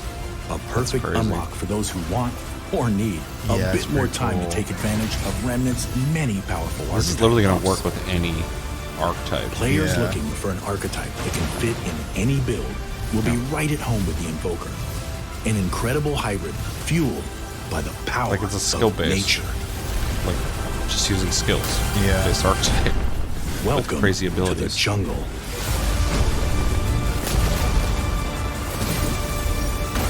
It's also eyeballing these locations and these bosses and enemies too. I was too busy trying to pay attention to the character. I wasn't really paying attention to the zones very much. But at one point it looked like they had a pistol, and I didn't really catch what it was. Oh, I didn't even see that. Right there. Oh, I have that gun. Unless it's a different one. It's like a single shot like bolt gun, unless that's a brand new one. But I have something very similar to that. Yeah, because otherwise they're just kind of showcasing the melee weapon and the crossbow. And the melee weapon seems to share the animations of the one I actually use, except for it throws things. Obviously, mine does not. But the slam with the hold is the same. I haven't tried any of the like the bow type weapons in the game at all. I pretty much like got a machine gun and stuck with it. So They're fun. They do a lot of damage, but it's just not. If you were playing with like a whole group, I think it'd be good to have one, maybe, especially on like harder difficulties. I But think Chris liked it. So yeah, but like when you're playing solo, it's just doesn't. It's not enough firepower. yeah, yeah. I like to use the. I can't remember what it's called, but there's a pistol. It's basically like a little shotgun almost. It looks like it's like this white alien looking thing, but I use that a lot, and it's probably my heaviest hitting weapon, sadly. But Yeah. Before we talk about this, one thing I want to say, because I keep thinking about how almost OP this archetype sounds, but then I'm thinking like, there's multiple archetypes in this game that I'm like, would I get rid of that though? Yeah. In my like ideal, because in case you don't know, in Remnant 2 you can mix archetypes. You can either have one archetype or two archetypes, and if you're leveling them, you'll get 50% of the XP per archetype if you're using two at once, or if you're just using one archetype, all of that XP will go into that guy as you're leveling it up. And so you get a lot of really interesting synergies mixed between certain things. So for instance, you're running something that can buff and heal, but also you're running a support healer archetype with the dog. Yeah. And so mixing those two gives you a lot of support. But, you know, maybe one of those doesn't feel like it's as powerful as you'd like, but the other one you really want to keep. You can swap that out with another archetype and kind of mix and match. And then every archetype has a main primary skill to it, or passive, that they said right in the beginning here, that you can only have one of the two archetypes active at a time. So you have to pick which one is your main archetype and which one's not. So a lot of thinking when it comes to builds outside of the insane amount of gear. in rings alone. Yeah, rings alone. I was sitting there just going through my rings the other night when I was messing with my ritualist, going like, okay, where's all my status effect stuff? And I'm like, shit, that's really good, but I can only have one of these. So with like the amulets, stuff like that. So anyway, I was just thinking like, I was thinking, who wouldn't be using this archetype? Because it doubles your skills. It increases how long your skills last, which some skills it won't matter so much, but some of them really will matter. Like you get 30% more skill duration, which is insane. Who wouldn't use that? But I'm like, would you want to get rid of a lot of the archetypes though? Because most of the archetypes in the game are super useful. I just maxed out the fucking tank guy. I forgot his name. I'm really bad with names. So. Yeah. I just maxed him out, and he's got some really good stay alive abilities. His main perk allows you to die and get back up once, which is great. But you know, in my brain, I'm like, I don't plan on dying. So do I that's need not that? the plan. Yeah, exactly. But for some people, you know, maybe you want to be that tank. You want to be up front. You want to make sure you get that safety net. It makes sense. Also kind of allows you to be reckless for your first hit point bar. So you can just do a crap ton of damage real quick. Or if you're fighting a boss that's really fucked and you're like, I want to make sure we get through this. But then also the dog can get people back up too. Yeah, which is nice. Which is awesome. So, but that is an archetype that I'm like, I could take it or leave it, but I really like it. It's really good. Like there's no archetype I've played that has felt like, you know, whatever. Like they all feel really good. So when I'm thinking about how I would use this and what would I replace it with, it's kind of hard to think about. So, but anyway, with that said, what'd you think? Well, I think the class is super interesting, but I also I'm a big fan of casters in games anyways. So like it kind of reminds me of that. Also like when I did play a lot of Warframe, one of the first frames I was really into was, I forgot his name now. Oh God. Hydroid? I think so. Anyways, it's been so long. The Kraken dude. Yeah.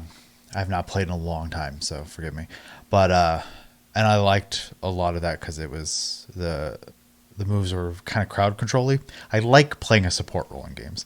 I don't necessarily always want to be the healer. Sometimes I do like in Baldur's Gate, I like playing the class that kind of messes with the enemies because if they perform poorly, we're gonna have a better time. So I like that kind of role usually in games. Just sometimes it's healing, sometimes it's debuffing, sometimes it's buffing. That's just kind of more my speed, anyways. Especially because I spend a lot of time playing games with Seth, obviously, and he's more of a frontline type player, so it just kind of works out. The crossbow, I mean, I'll probably try it, out of curiosity, but I don't know if I'd be in love with it. The melee weapon looks dope because I'm already using one that's pretty similar. It does look really cool. Yeah. The skill set is also intriguing because even in like the passive sense of it, once it's leveled, it could just make for a good secondary to have. So just to get that skill duration buff for something else, maybe if I prefer playing something else instead, because obviously I won't know until I get my hands on it. I'm also a sucker for lightning. It's my favorite element in games, and that storm does occasional lightning stuff.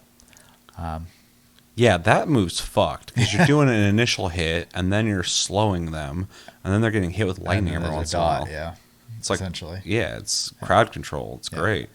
Yeah, so it's right up my alley. I'm definitely curious to try it out, and the dog would be the one I'd have to replace because it's the one that's leveled. I'm still finishing off. I can't remember what it's called. You get it for beating the base game though. It's the one I'm using as my secondary right now. Alchemist? I think it's like Explorer or something like that. I can't remember, but it's It is cool, definitely but it also Explorer. feels like a good like second one to have and not necessarily main. So it might feel a little weird if I'm leveling that and this because they both kind of feel like seconds, but we'll see. Yeah. We'll see.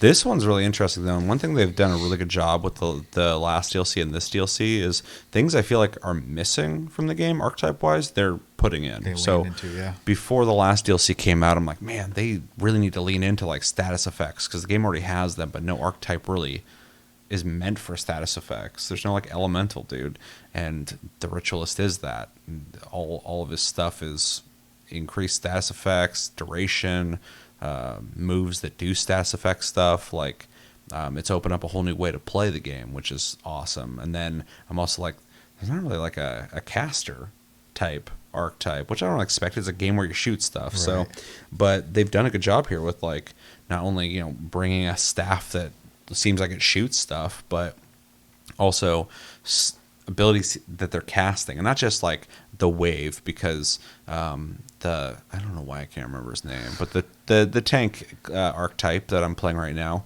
I maxed him out, but his first move, you just like stomp and shoot a wave at people and hit them, and it's good, especially when people are in your face. It's nice to just hit a bunch of people at once. It does good damage, but that's it. That's what it does.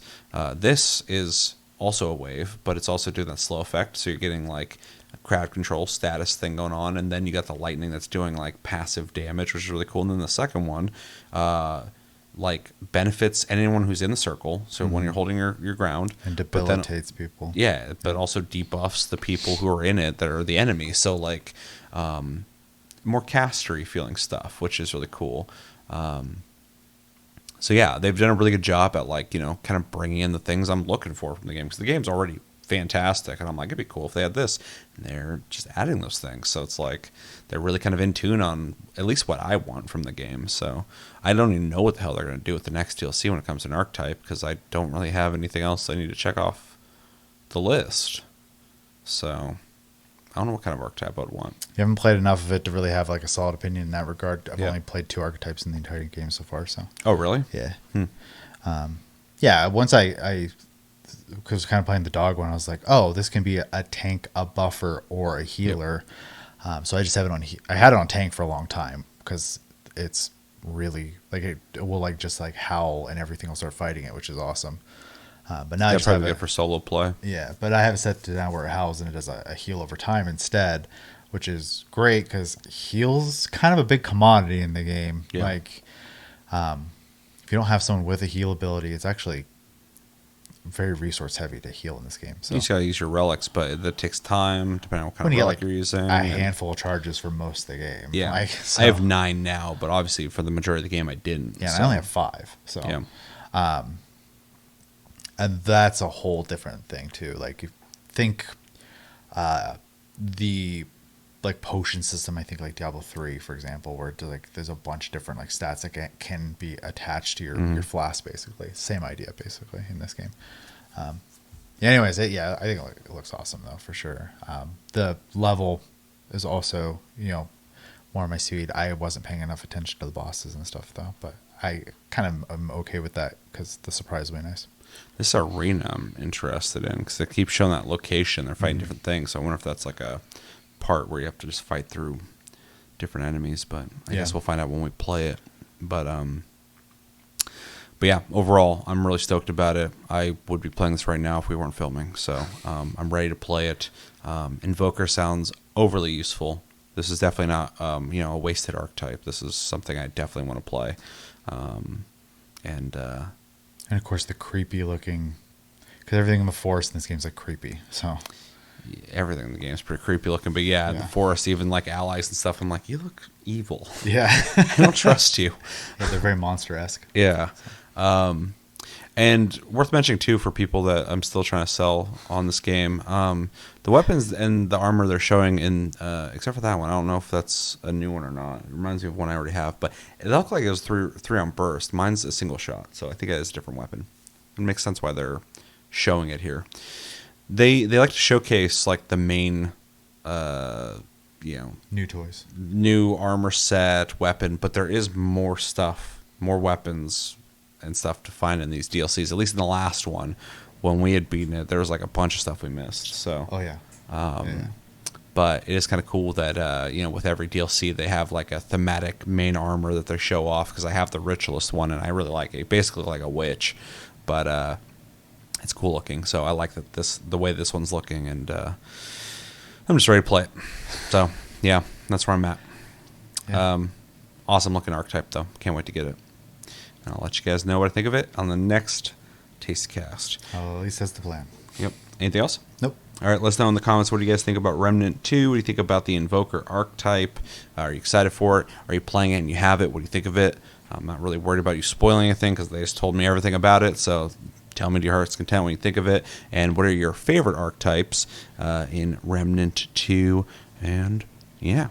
Next video we got is Kingdom Come Deliverance 2 official announcement trailer. This will likely mean nothing for Chevy, but at least you can comment on what you see here. I think it's just a CG trailer, but I'm not sure. I haven't watched it.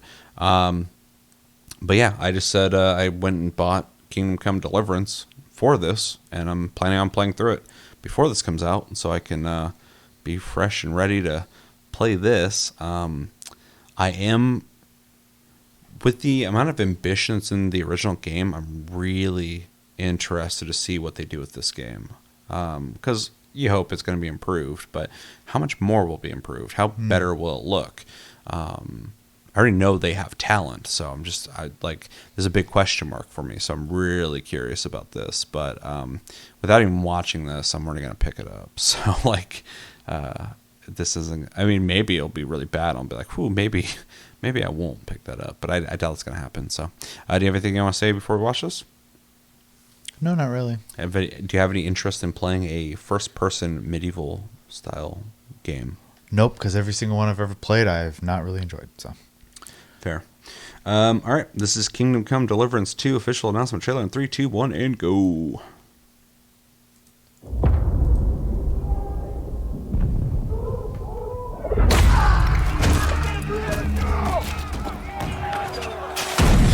Crazy they announced this and it's coming out this year.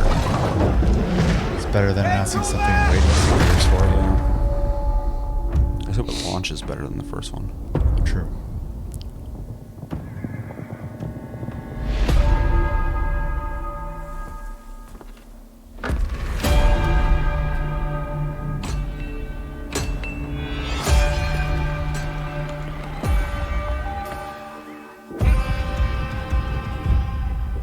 Dreamt of leaving this place. Hey.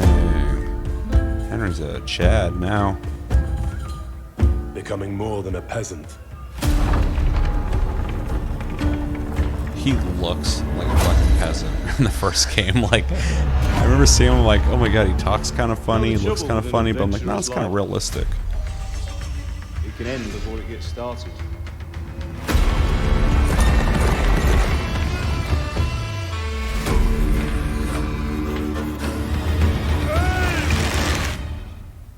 Congratulations tonight. You finally become a man.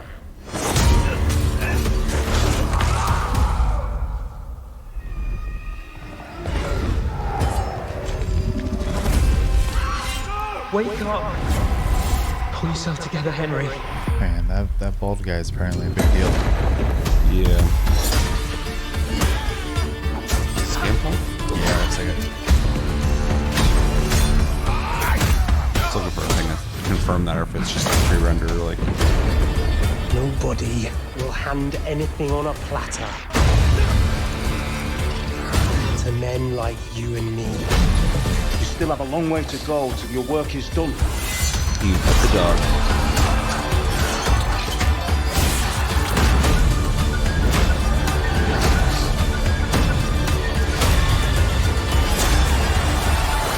It's got all the negative things other than lover. O merciful True. God, be kind and protect us so we don't blow our arses off. Amen.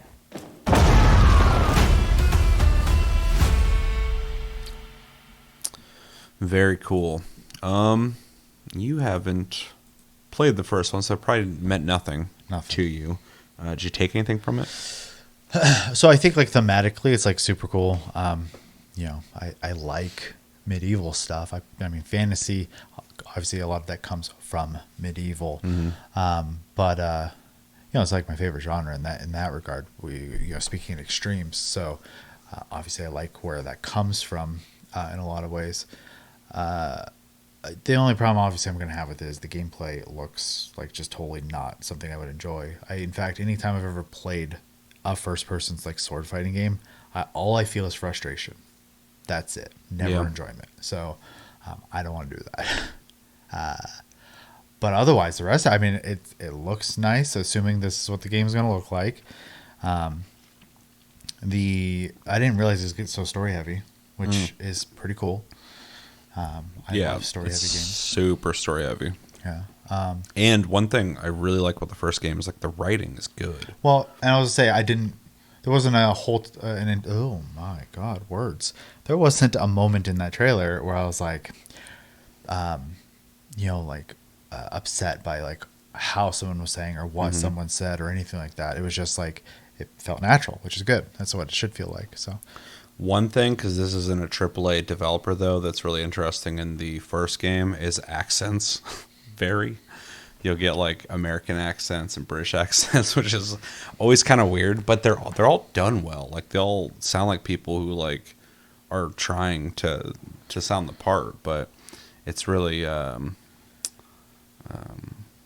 say interesting, because I say it all the time, but like it's interesting to hear the variety of accents. But again, my standard isn't as high as like they're basically making a game that AAA studios aren't making, and so they get a big old fucking pass on a lot of things.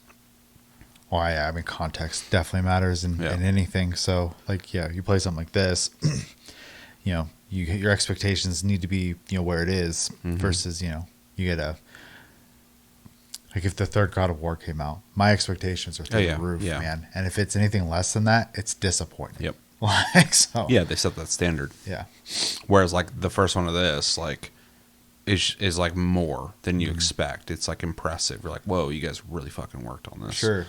And you can see that when you play or interact with anything that's created. So. Yeah. Even Helldivers 2, that's a game I was hyping before it came out for a while, like, because I love the first game, but going from that game to Helldivers 2, like, you guys fucking worked on this. Yeah. This is crazy. This isn't just like it's a third person shooter now. Like, it's a big upgrade. So especially just scope and scale too, what they're doing with it. But yeah, and that's not a AAA company. So the difference is like, with like a Naughty Dog, I have an expectation. If they don't reach that, I'll be like, what happened? Whereas, like, other people, I'm like, So, anyway. Yeah, really, the only complaint I have at all is I think the music was a bit hardcore. It's going to set the tone. But it's whatever. So Especially for people who play the first game and are coming back to this world, they're probably that song's for them. Like, oh fuck, here we go, we're getting back into it, boys. Okay. But yeah, if you're just watching this for the first time, don't know anything about the first game, you're probably like, what the fuck is going on? Everybody's getting ready to fight each other. There's a bald guy with a mustache. Well, so you get this medieval game, and all I'm hearing is. That's a little. Kind of reminds me of The Witcher.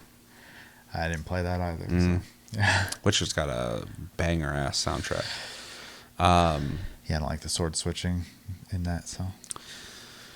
Yeah, and those games over time really tried to hone in what the hell they're trying to do with the combat system, because all three games are different. But yeah, Witcher 3 is the best for sure in gameplay. Well, in every way, but gameplay they narrowed it down.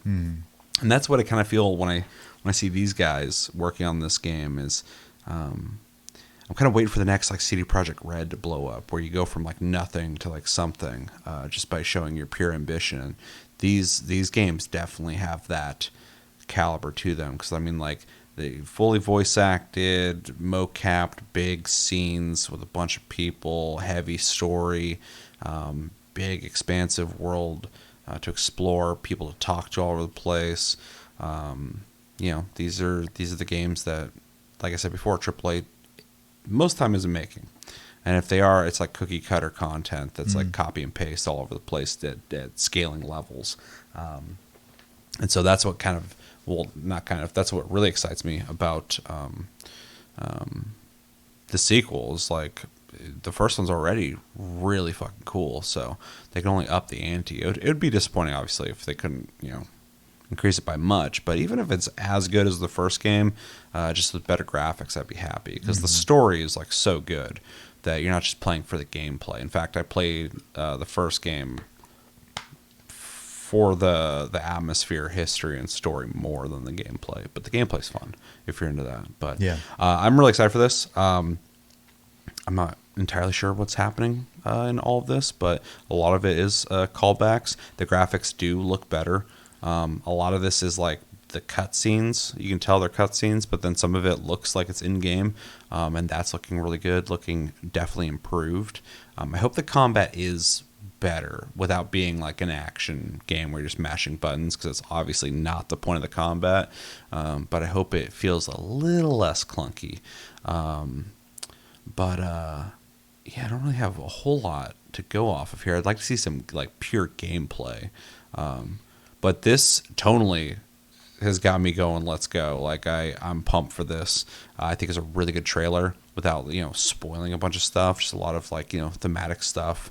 A lot of battles, a lot of that guy from the first game. And yeah, I'm really excited for this to come out. Do they have a release date? Upcoming action RPG sequel coming to PC, PS5, and Xbox Series in 2024. So this year. It's coming out this year. I wouldn't be surprised to see it get delayed, but I have no reason to believe that. But, that seems really short notice that it's just coming out this year. But this year is going to be full of surprises. It seems like all the biggest games this year are like games nobody really expected. So true, which is kind of crazy. And hopefully it's one of them. I think this definitely could be in some people's top 3, because when the first one came out, people were really raving about it. I've already seen people talking about this. So. And then journalists were upset with it because stupid things. This game? The first one. Oh. The first one. I don't want to talk about too much, but sure. They're asking why certain people weren't in the game, and it didn't fit the time period. Yeah, okay. And people were like, we don't have to have that conversation. Yeah, you know what I'm saying. I do. And it is just kind of we don't need to have that conversation with every game. So true. But yeah, anyway, Kingdom Come Deliverance 2 looks awesome. So happy it's actually coming out. I wasn't sure they're going to make it, and here it is. So let us know in the comments what do you guys think about Kingdom Come Deliverance 2? Are you excited, not excited? Have you even heard of these games? Yeah, what'd you pick up from the trailer? Maybe you picked up more than we did. This is just like a lot of scenes to get you pumped. Do you know anything about the game? I haven't read anything about it yet. And if there is info out there. And what are you most excited for? What do you hope from this game to get? And did you like the first game? And Yeah, just, gosh, tell me everything you have on your mind when it comes to Kingdom Come Deliverance 2 in the comments below. Last video we got for this video is a long one, but I think it'll be worth it. This is Metaphor ReFantazio official gameplay overview showcase, which is what we like around here. I always like seeing gameplay met with somebody just kind of describing what the fuck their game even does. So this is 25 minutes. It's kind of wild, kind of a sit, but this is a game that every time I see it, I'm like, that looks kind of cool, but I don't know anything about it. So this will be kind of perfect for that. And from what I've kind of scrubbed through and seen, it seems exactly like the type of video I'm looking for. So this is being made by Atlas, and being made by the same people who do Shin Megami Tensei and Persona, which is kind of cool. They're making a new game that's not those. True. Although, where the hell is Persona 6? They have to make multiple Persona 5s. Yeah. I think there's a gacha game coming out for Persona 5 as well. With how awesome that game is, I'm so ready to not see Persona 5 anymore. That is their Skyrim. Not quite as egregious, but you know what I'm saying. Yeah.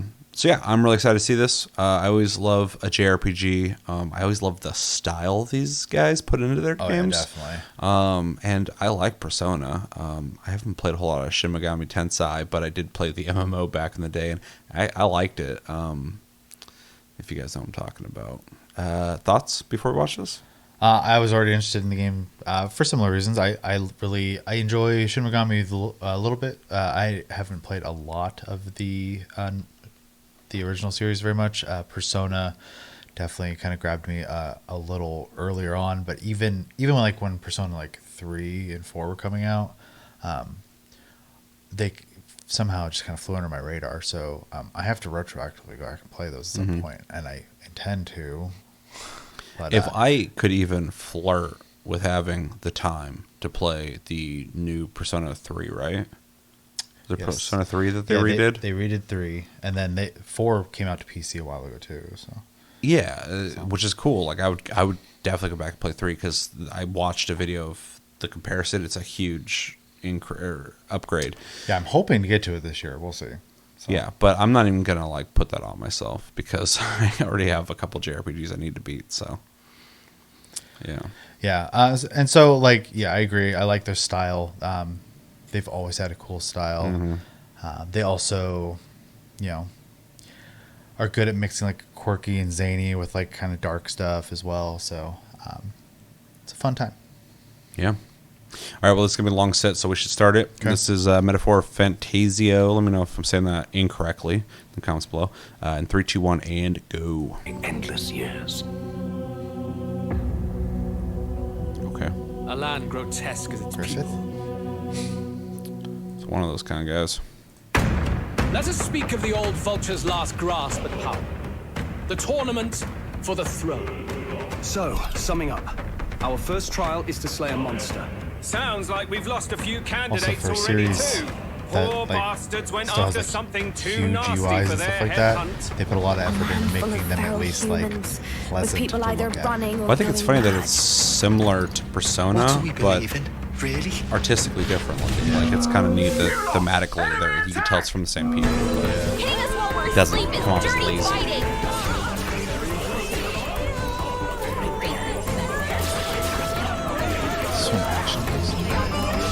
Looks like it. I also noticing that the animations look better than I expected. You're in this race to become king, are you? Not exactly. I treat all tribes equally. I really like the art style. I mean, we were talking about the general art style, but the specific one to this game. UI is so Yeah. definitely a lot of work into that. Fear. Also, anxiety. their transitions They are always lead the second to people none. astray. I loved them in This Persona place, 5. They're dope. it in this isn't a too. utopia. Just Yeah. seamless. If that's the real world, then it can die alongside you. I will not let you die in vain. I hated that one. He'll be sending all traitors to the gallows. Just IGN. Not just us, but any innocent folks he doesn't find You can tell this is useful. probably like a stream There's a new though, dawn, because and it its just light started shines upon Lord mid-trailer. Luis's king.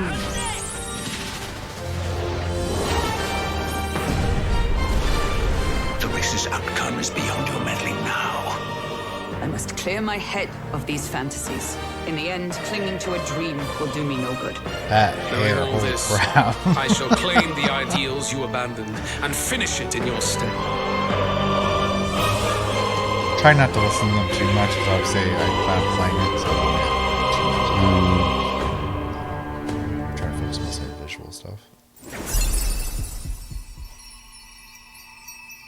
Okay. I will not be here.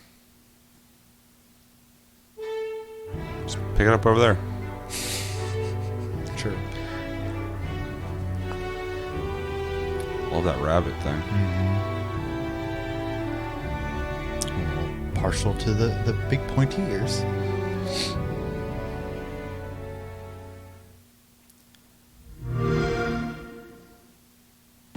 Right in the middle. Oh, okay. Hello everyone, I'm Katsura Hashino, the director of this title. For those that may not know me, I've worked on titles such as Shin Megami Tensei 3, Persona 3, Persona 4, and Persona 5, among others. Our program today is about Atlus's upcoming RPG, Metaphor, to share the latest information with you. As we announced in the trailer earlier, the release date is confirmed. The entire team is grateful for the positive feedback we've received since the announcement. Holy crap, man. But for some of you, perhaps this is the first time you're seeing Metaphor. This work is being brought to you by not only the Persona team, but in collaboration with renowned artists to create a brand new RPG. Awesome. With this team, we decided to challenge the fantasy genre, aiming to create a game we can call a culmination of our RPGs. Our hope is that not only Atlus fans, but those who have never played our games, and RPG fans around the world will give this game a shot. Today we'd like to spend some time introducing the gameplay experience of Metaphor, as I talk over while playing the game. Please check out the Atlus YouTube channel for more information that will come further down the line. We'd love your support. Please subscribe. Before I start playing, let me introduce the premise of the story. Okay. In this game, you'll be forging bonds to support your claim for the throne. But it's the unique take on this that we hope puts a spin on the classic tale. In a kingdom thrown into chaos by the king's assassination, a royal magic is triggered that establishes an election. This magic allows any individual of any social status to become the next king by gaining the people's support, which sets a battle for the throne in motion. The protagonist gets involved, and the journey will take him around the world. It's a journey that I hope you enjoy, as it's unique to this game. Sounds cool. You'll meet various allies of different tribes, rivals who stand by their own ideologies, and terrifying monsters called humans will stand in your way. The story's brimming with fateful encounters like this. Dang, above all else, double-handing that, bro. A game offers a different experience than a movie or novel. So to prevent this from becoming just a vehicle for our tale, we've gone to great lengths to flesh out the experience into an exciting, fully fleshed game. There's lots to be excited about, so I hope you'll stay with us till the end. Let's get started, shall we? Man, I love the art. They put more work into this than that last. The title's logo design is based on the concept of a city's main street. It conveys our hope that players will enjoy a journey through a world full of diverse tribes. If you don't mind, let's start at the beginning. I mind. What makes Metaphor different from other fantasy RPGs is the perspective of their world in which our world is their fantasy. After players enter their name, they must answer the questions. Is fantasy limited to the confines of imagination? Would you call it a powerless creation? The game questions the power of fantasy, a power we all possess. I hope the game helps you arrive to your own conclusions. Yeah, try making me think while playing a game. Our protagonist's journey and goal is to save the prince who has been cursed. This is a scene from the beginning of the game. What differentiates this from previous Atlus RPGs is that we've added a more dynamic sense of action. Let's go. The turn-based battles are still central to the combat, but we've incorporated real-time attacking and dodging elements as well as dashing around and analyzing to keep things exciting. At the beginning of the game, the protagonist isn't strong yet, so the difficulty of the battles is intentionally pretty high in this area. We wanted players to get a sense of both tension and accomplishment. I might die if I risk fighting right now, so I'll explore cautiously during this segment. That said, there are multiple difficulty levels and convenience factors to make things easier, so we hope anyone who wants to play can enjoy it. Okay. I can at least cast my usual spell for you. In this scene, our fairy companion casts a musical spell. The music you hear in-game is in the protagonist's head. So he's crazy. The composer behind the music is Shoji Meguro. People probably know him from the Persona series, but I've asked him not to be constrained by his trademark pop style, and to take on the challenge of creating a totally new sound to fit this game's world. Nice. We hope you'll look forward to hearing it. Yeah, it's cool. This is a particularly large area in the game, and you can see hordes of enemies ahead. One exciting aspect of this game is that you can decide which enemies to fight and how to deal with them. Just trust in the chef in his kitchen. But I'll explain more about battles later. First, let's take a walk around a city. Hey, you found something!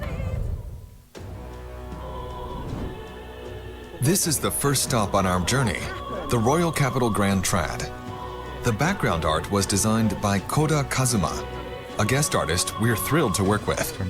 The dynamic architecture comes to life with a unique sense of realism in medieval painting like shaders. I'll say I love So I hope you enjoy taking it in. Everyone's going to be a fan of it. I like the one you Here we are at the city entrance, and you probably noticed the massive armored vehicle. It also looks nothing The protagonist will ride around in this to travel the world. Which is cool.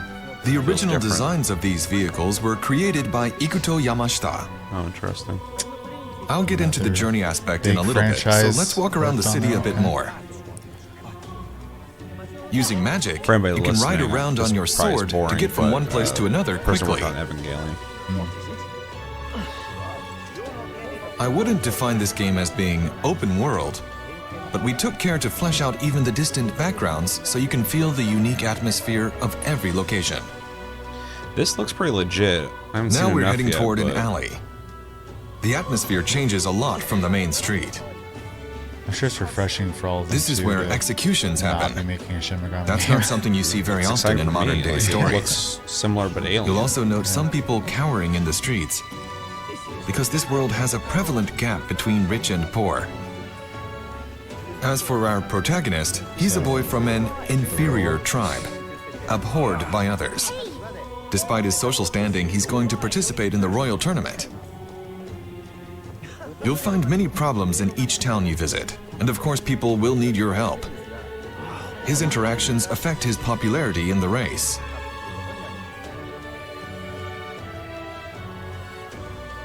Let's check out the town map. You can see where you're currently located, and then instantly move anywhere you've previously visited. Okay. This should help make the journey more comfortable. Let's zoom out to the map of the entire kingdom. This is the royal capital where we are now. In this world, the areas between cities are dangerous areas referred to as wastelands, which makes travel difficult, unlike our world today. As the story progresses, your main hub moves from city to city. And with that, let's take a look at a new city. This is Martira, a town we're unveiling for the first time. It's a pastoral town, quite a contrast from the capital. It may be normal in other fantasy RPGs, but through these acts of traveling and staying at new places, I hope you get a true sense of being on a journey, which is a difficult thing to convey in modern-day stories. By incorporating a unique sense of daily life into traveling, we've made taking a trip feel as real as possible in this game. Especially with skateboarding. You'll encounter all sorts of things on the road, so please look forward to how the story unfolds. One bad corner and you gotta take it to get sharpened again. True. Let's drop in at the recruitment center in this city. Here you take requests to fight dangerous monsters. These threats to the city are called bounties. Bounties give you some nice rewards, which hopefully encourages you to challenge them. Did a little hunting and that's Final really Fantasy. just one of many challenging aspects the game has to offer. This is the weapons shop. What'll it be? Each city you stay in has various facilities, and in this game, your choice of equipment is especially important. In Metaphor, we wanted to give you the freedom to customize your party your own way. So we hope you'll even find some joy in making preparations to explore dungeons in your own style. Okay. All right, then. I don't know exactly what that means. But... Let's enter the tavern. I see an informant here. Informants offer hints about dungeons and battle strategies. Even collecting information like this is something we put a lot of thought into making enjoyable. The back of the tavern is actually an inn. Visiting a new town and staying at a new inn, that's half the fun of traveling, isn't it? There's so much to do in these cities and towns that I can't cover it all, so stay tuned for further announcements. Moving on, let's hop into the Gauntlet Runner and head to the battlefield.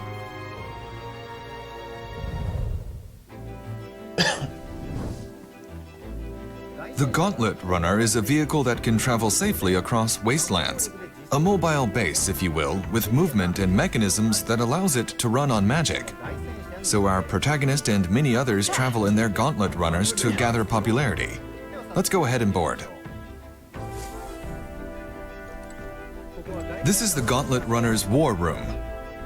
If you access the round table here, all your allies gather back from town, and a map of your journey opens.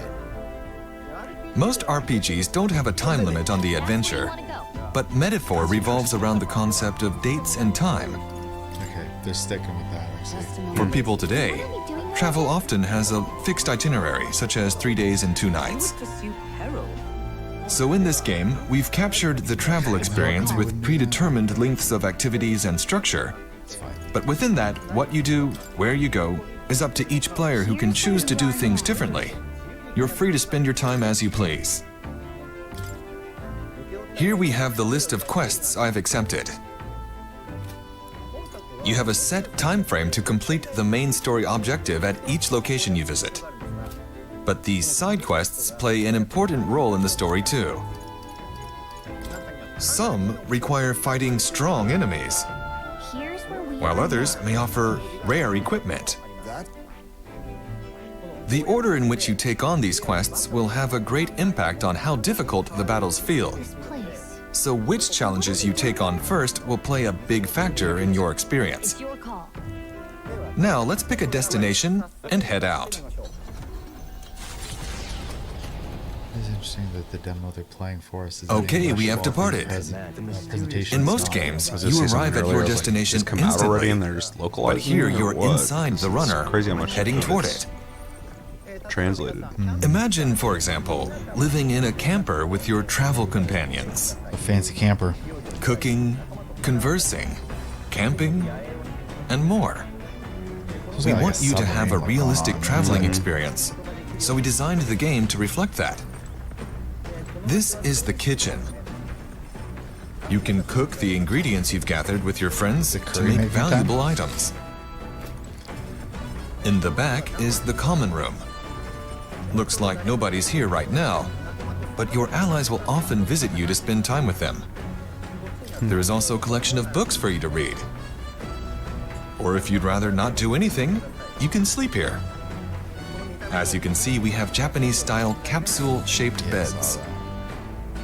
The Gauntlet Runner's interior is quite spacious and even has its own engine room. Here's a washing machine, and you'll find cleaning supplies too. I hope you're excited to learn more about how they play into things. You're not limited to staying inside the Gauntlet Runner. If you climb up the ladder to the deck, they're cruising. You can see it moving through this massive world. That's cool, though. You can even see monsters soaring overhead. Oh, it's The Gauntlet Runner has so much to do as you head to your next stop that it's impossible to tell you it all here. So please stay tuned. They ran into Once you've prepared in the runner or a city, They're going so you fast. arrive in a dungeon. Possums don't stand a Here's an chance. introduction to the combat system, which is critical to making progress.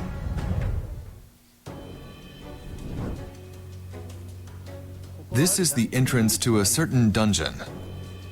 Let's check the main menu before we head in. Here we have features like items, skills, and equipment. You can see that the UI has always been one of our strong suits. It's something that we were very particular about. You often spend a lot of time navigating menus in RPGs, so we wanted to give players a beautiful interface to enjoy a stronger sense of immersion. That's one thing, and let's check out the party customization screen. The key to strengthening a party in Metaphor lies in the job system, and the growth of these jobs is critical to advancing through the game. Put a lot of work into it. In Metaphor, the power of these jobs is called archetypes. Yeah. Enjoy it. Like it's a archetypes are a very important element to this game, which I'll give you a few more details on. By confronting their anxiety, the protagonists acquire these archetypes, a special power. Think of them as heroic figures everyone possesses. Their powers manifest in various forms throughout the game. Examples of some archetypes that show up early in the game include the Seeker, who is an all-rounder in battle, the Mage, who strikes weaknesses with offensive magic, and the Thief, who can plunder resources.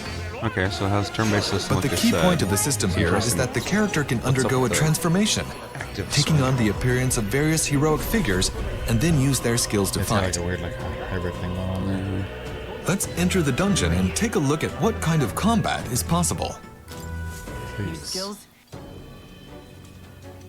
Once you enter the dungeon, use your fairy companion's power to analyze your surroundings. This will give you a sort of ranking of nearby enemies. And by that, I mean how strong they are. As you can see, many enemies are glowing blue, which indicates a lower rank. In other words, weaker enemies. One of the things we kept in mind during development was our goal to make the game as fast-paced and exhilarating as possible. I think that's all of them. Maybe that's if they're weaker, you can just be done with it. Tedious and slow-paced enemy encounters can ruin a game's rhythm, especially if you know you can win against weaker enemies. Okay, interesting. Now, you'll notice we have a large monster ahead. You keep running into shit that you're just gonna kill. More dangerous enemies give off a yellow glow. Yeah, you're just gonna mash attack until you're done. So. Yeah. If the analysis indicates they're formidable, you should approach cautiously, unlike before. I actually really appreciate Pressing that. the squad button will call your party members to your side, actually, it's transitioning us smoothly into a turn-based battle. If you initiate a squad battle before the enemy notices you, you earn a bonus first strike, just like this. Even for battles that require a squad approach to defeat them with skills, the action portion before it is designed to provide a tactical element, with mechanics that can lead to both advantages and disadvantages. The squad option allows you to engage and enjoy tense tactical battles without even drawing close, and using a variety of skills and strategic actions. The party customization is highly flexible and strategic, so we encourage you to create your own unique and powerful party. Digging the music. We have just annihilated the enemies. As you can see, you can earn bonus rewards by defeating all enemies without taking any damage. We implemented this feature to provide a sense of accomplishment in party customization, so I suggest you try it out. So that's the exhilarating action elements and the strategic nature of the turn-based battles. It's a battle system with two aspects to enjoy, so we hope you have fun when the game comes out. Next, I'd like to touch on the volume of dungeons.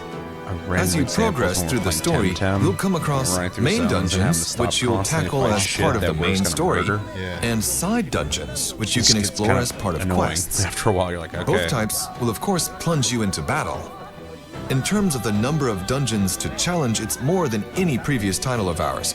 Furthermore, the dungeon mechanics we've designed were created to avoid impacting the balance and pacing, reducing anything that may bore you. The battle system in these dungeons is one of our strongest selling points, so we hope you enjoy it.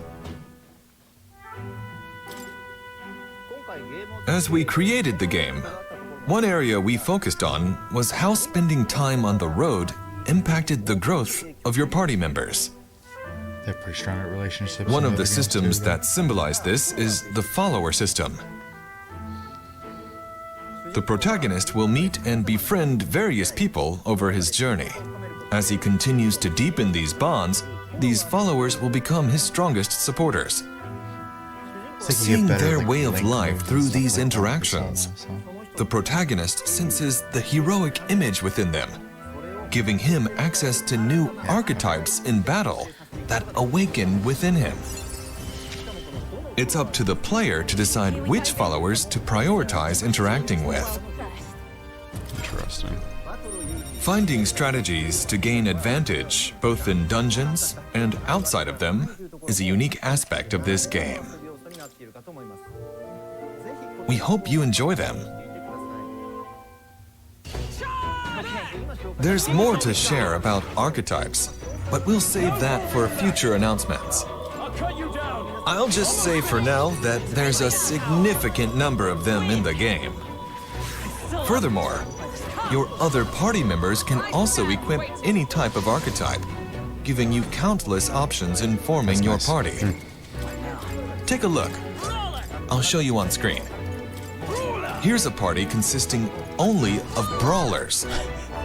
Unique parties like this are fully possible, so we hope you get creative with it. Full Berserker teams. Metaphor has been created with the goal of fusing the idea of a journey with interpersonal interactions, party growth, combat, and a taste of the storyline we've described today into a single game experience.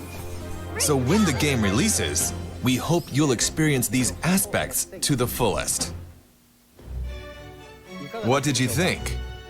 That was only scratching the surface of the journey and the basics of the game system.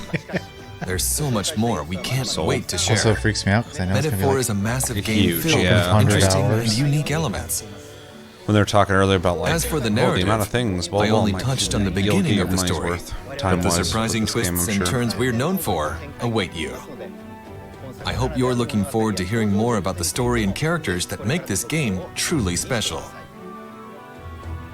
In addition, starting in June, we're hoping to give you hands-on demos in various events around the world. The entire development team is working hard to get the game ready for release, so please stay tuned. I should also mention we're opening pre-orders today, so don't miss out. In addition to the standard edition, Metaphor is also available in a special physical collector's edition. This year marks 35 years since Atlas released its first game, and Metaphor serves as the 35th anniversary commemoration title for the Atlas brand. Game with the cool art style. It's a celebration title, Definitely and we're very be worth excited to getting get this something like game that. into your hands. So we hope you check it out when it launches. Before I sign off, I have a short video we prepared for those of you who stuck with us to the end. This is a scene from the Gauntlet Runner, which I spoke about earlier. Please look forward to the all-new RPG from Atlas, Metaphor. Thank you very much for your time today. Is that 25 minutes? Yeah. That's pretty fast, actually. They covered a lot. Yeah.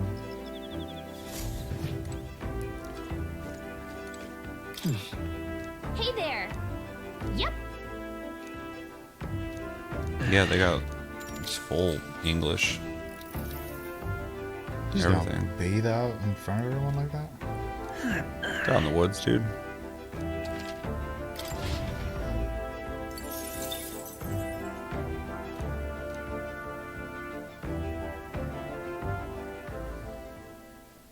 I gotta show that. Man, if you're like, like ADD or whatever the hell it's called, where you're like your attention span is horrible, that game's gonna be great for you because like you open up a menu, everything's going. Oh yeah. And then when you're playing, things are happening, and even when you like just like in Persona, when you finish a fight, the end scene even is like really cool and animated. Yeah. A lot of visual stimulation. Oh, for sure. What do we think? You said it earlier. I mean, it's day one buy. That Yeah. game looks really cool. It looks cool. I'm sure it'll be fun. The story we'll see. Obviously, maybe it'll be good, maybe it'll be weak, whatever. But I think at the very least, it'll be a fun journey.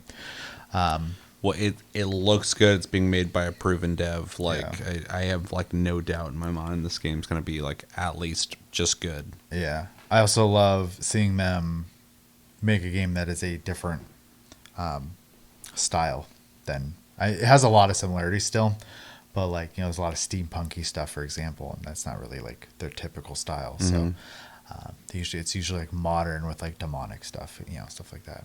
And like cyber futuristic looking too, with like Shin Megami Tensei. You got a little bit of that in here, because you know, obviously it's the same people, right? They're gonna have some of that DNA still, but yeah, just a cool like take on what they do.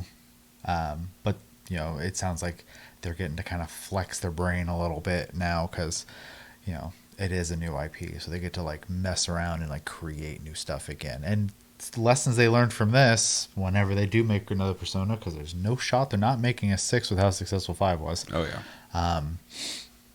It's just going to carry into the next project. So, and then I said it a million times, but the art, especially all the transitions and the menus and stuff like that, is stunning. So, it's a very nice looking game to look at. Yeah. Which I love. So yeah. This definitely, I was already interested. I'm like I said, day one. I want to play this. The art style is awesome. I already expected that, but not even just the style, but like the world they're crafting here. I really like the colors they're using. I'm really liking just the design of like the cities and dungeons. The animations are better than I expected, but it's been a while since they've made like a game, and I think Shin Megami Tensei, whatever the hell, came out on Switch, so visually it wasn't the best looking game. This game makes up for that, in my opinion. This looks really nice in a lot of ways. Even the UI, which is in the menus, I mean, that's not typically something I think too much about, even though I did mention Kingdom Come earlier when it came to that, so I am thinking about it. They, you know, are definitely thinking about that. One of my big takeaways from this, though, is there's a lot of JRPGs, and I love most JRPGs that I play.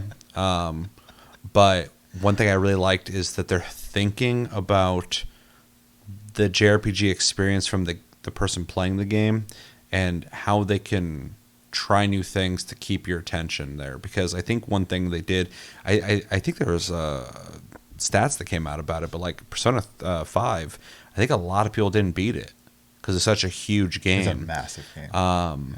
And obviously a lot of people did beat it too, but like I never beat 5. But I could have swore I read something about like a lot of people didn't finish it because it's such a huge fucking game. And so they're obviously thinking, you know, I doubt they have any like worries about like, oh, people pick this up, but I'm sure they want people to finish the game they put so much work into.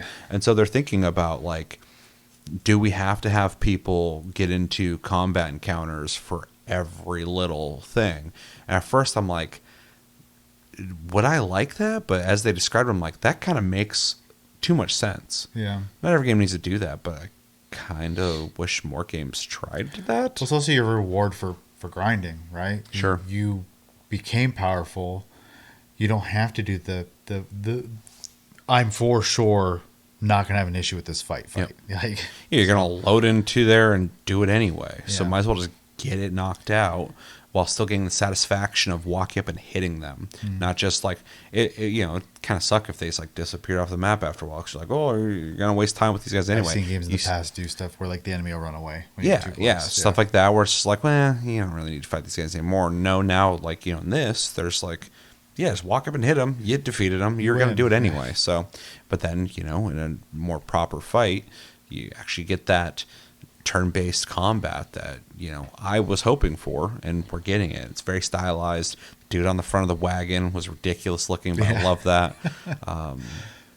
Also, story's super simple. They were right when they're like, it's a kind of a trope what people have done, but it sounds kind of cool too. I like that it has to do with an assassination, that people are vying for basically the crown through some weird like social thing where everyone's like trying to get support for, you know, their cause, which is pretty cool. Also, just like the locations look really fucking cool.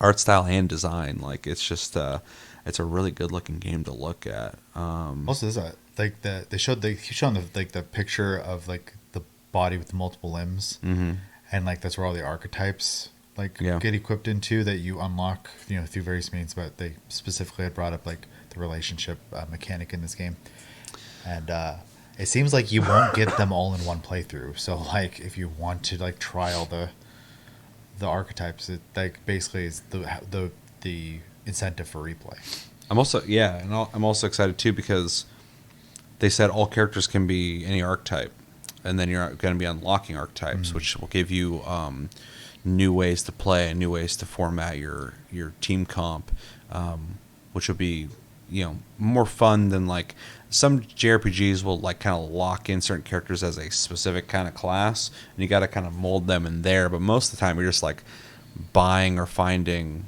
gear that's for them specifically, and you're just kind of like making them more powerful. It's a vertical scale. Yeah, exactly. And so in this, it sounds like you're gonna be able to play around a bit, and that's more dynamic, more fun in my opinion. Although I don't necessarily dislike the other way too. It's just you better have skill trees or something, because like otherwise, your story better be really good, because otherwise, I'm not really a big fan of just like playing a game and just my guys are just getting more powerful without any kind of like hands-on touch to their gear at the very least. But skill tree, stuff like that. But I like those archetypes. I like that you're unlocking archetypes.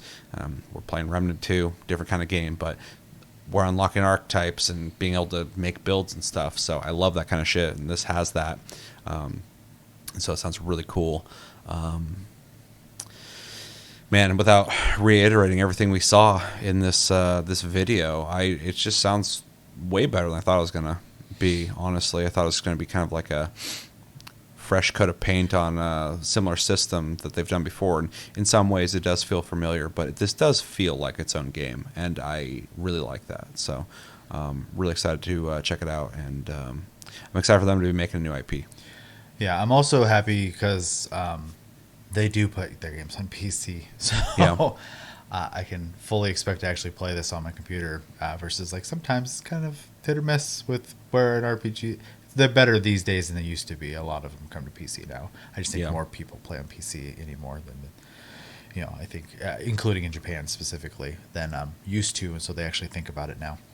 Yeah, PC gaming is only going to grow. The amount of people I see constantly in comment sections talking about either this is why I own a PC or should have bought a PC. Oh, I need to buy a PC soon. Yeah. Like people are like getting ready to leave consoles. It's really weird.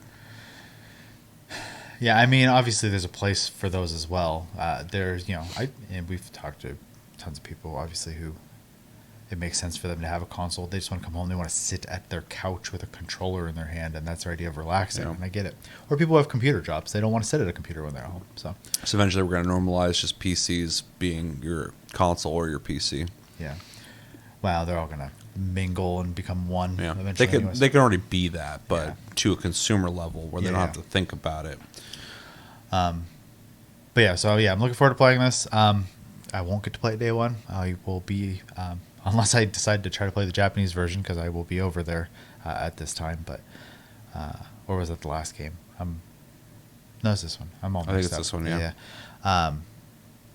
But I'll just play it when I get home. So yeah.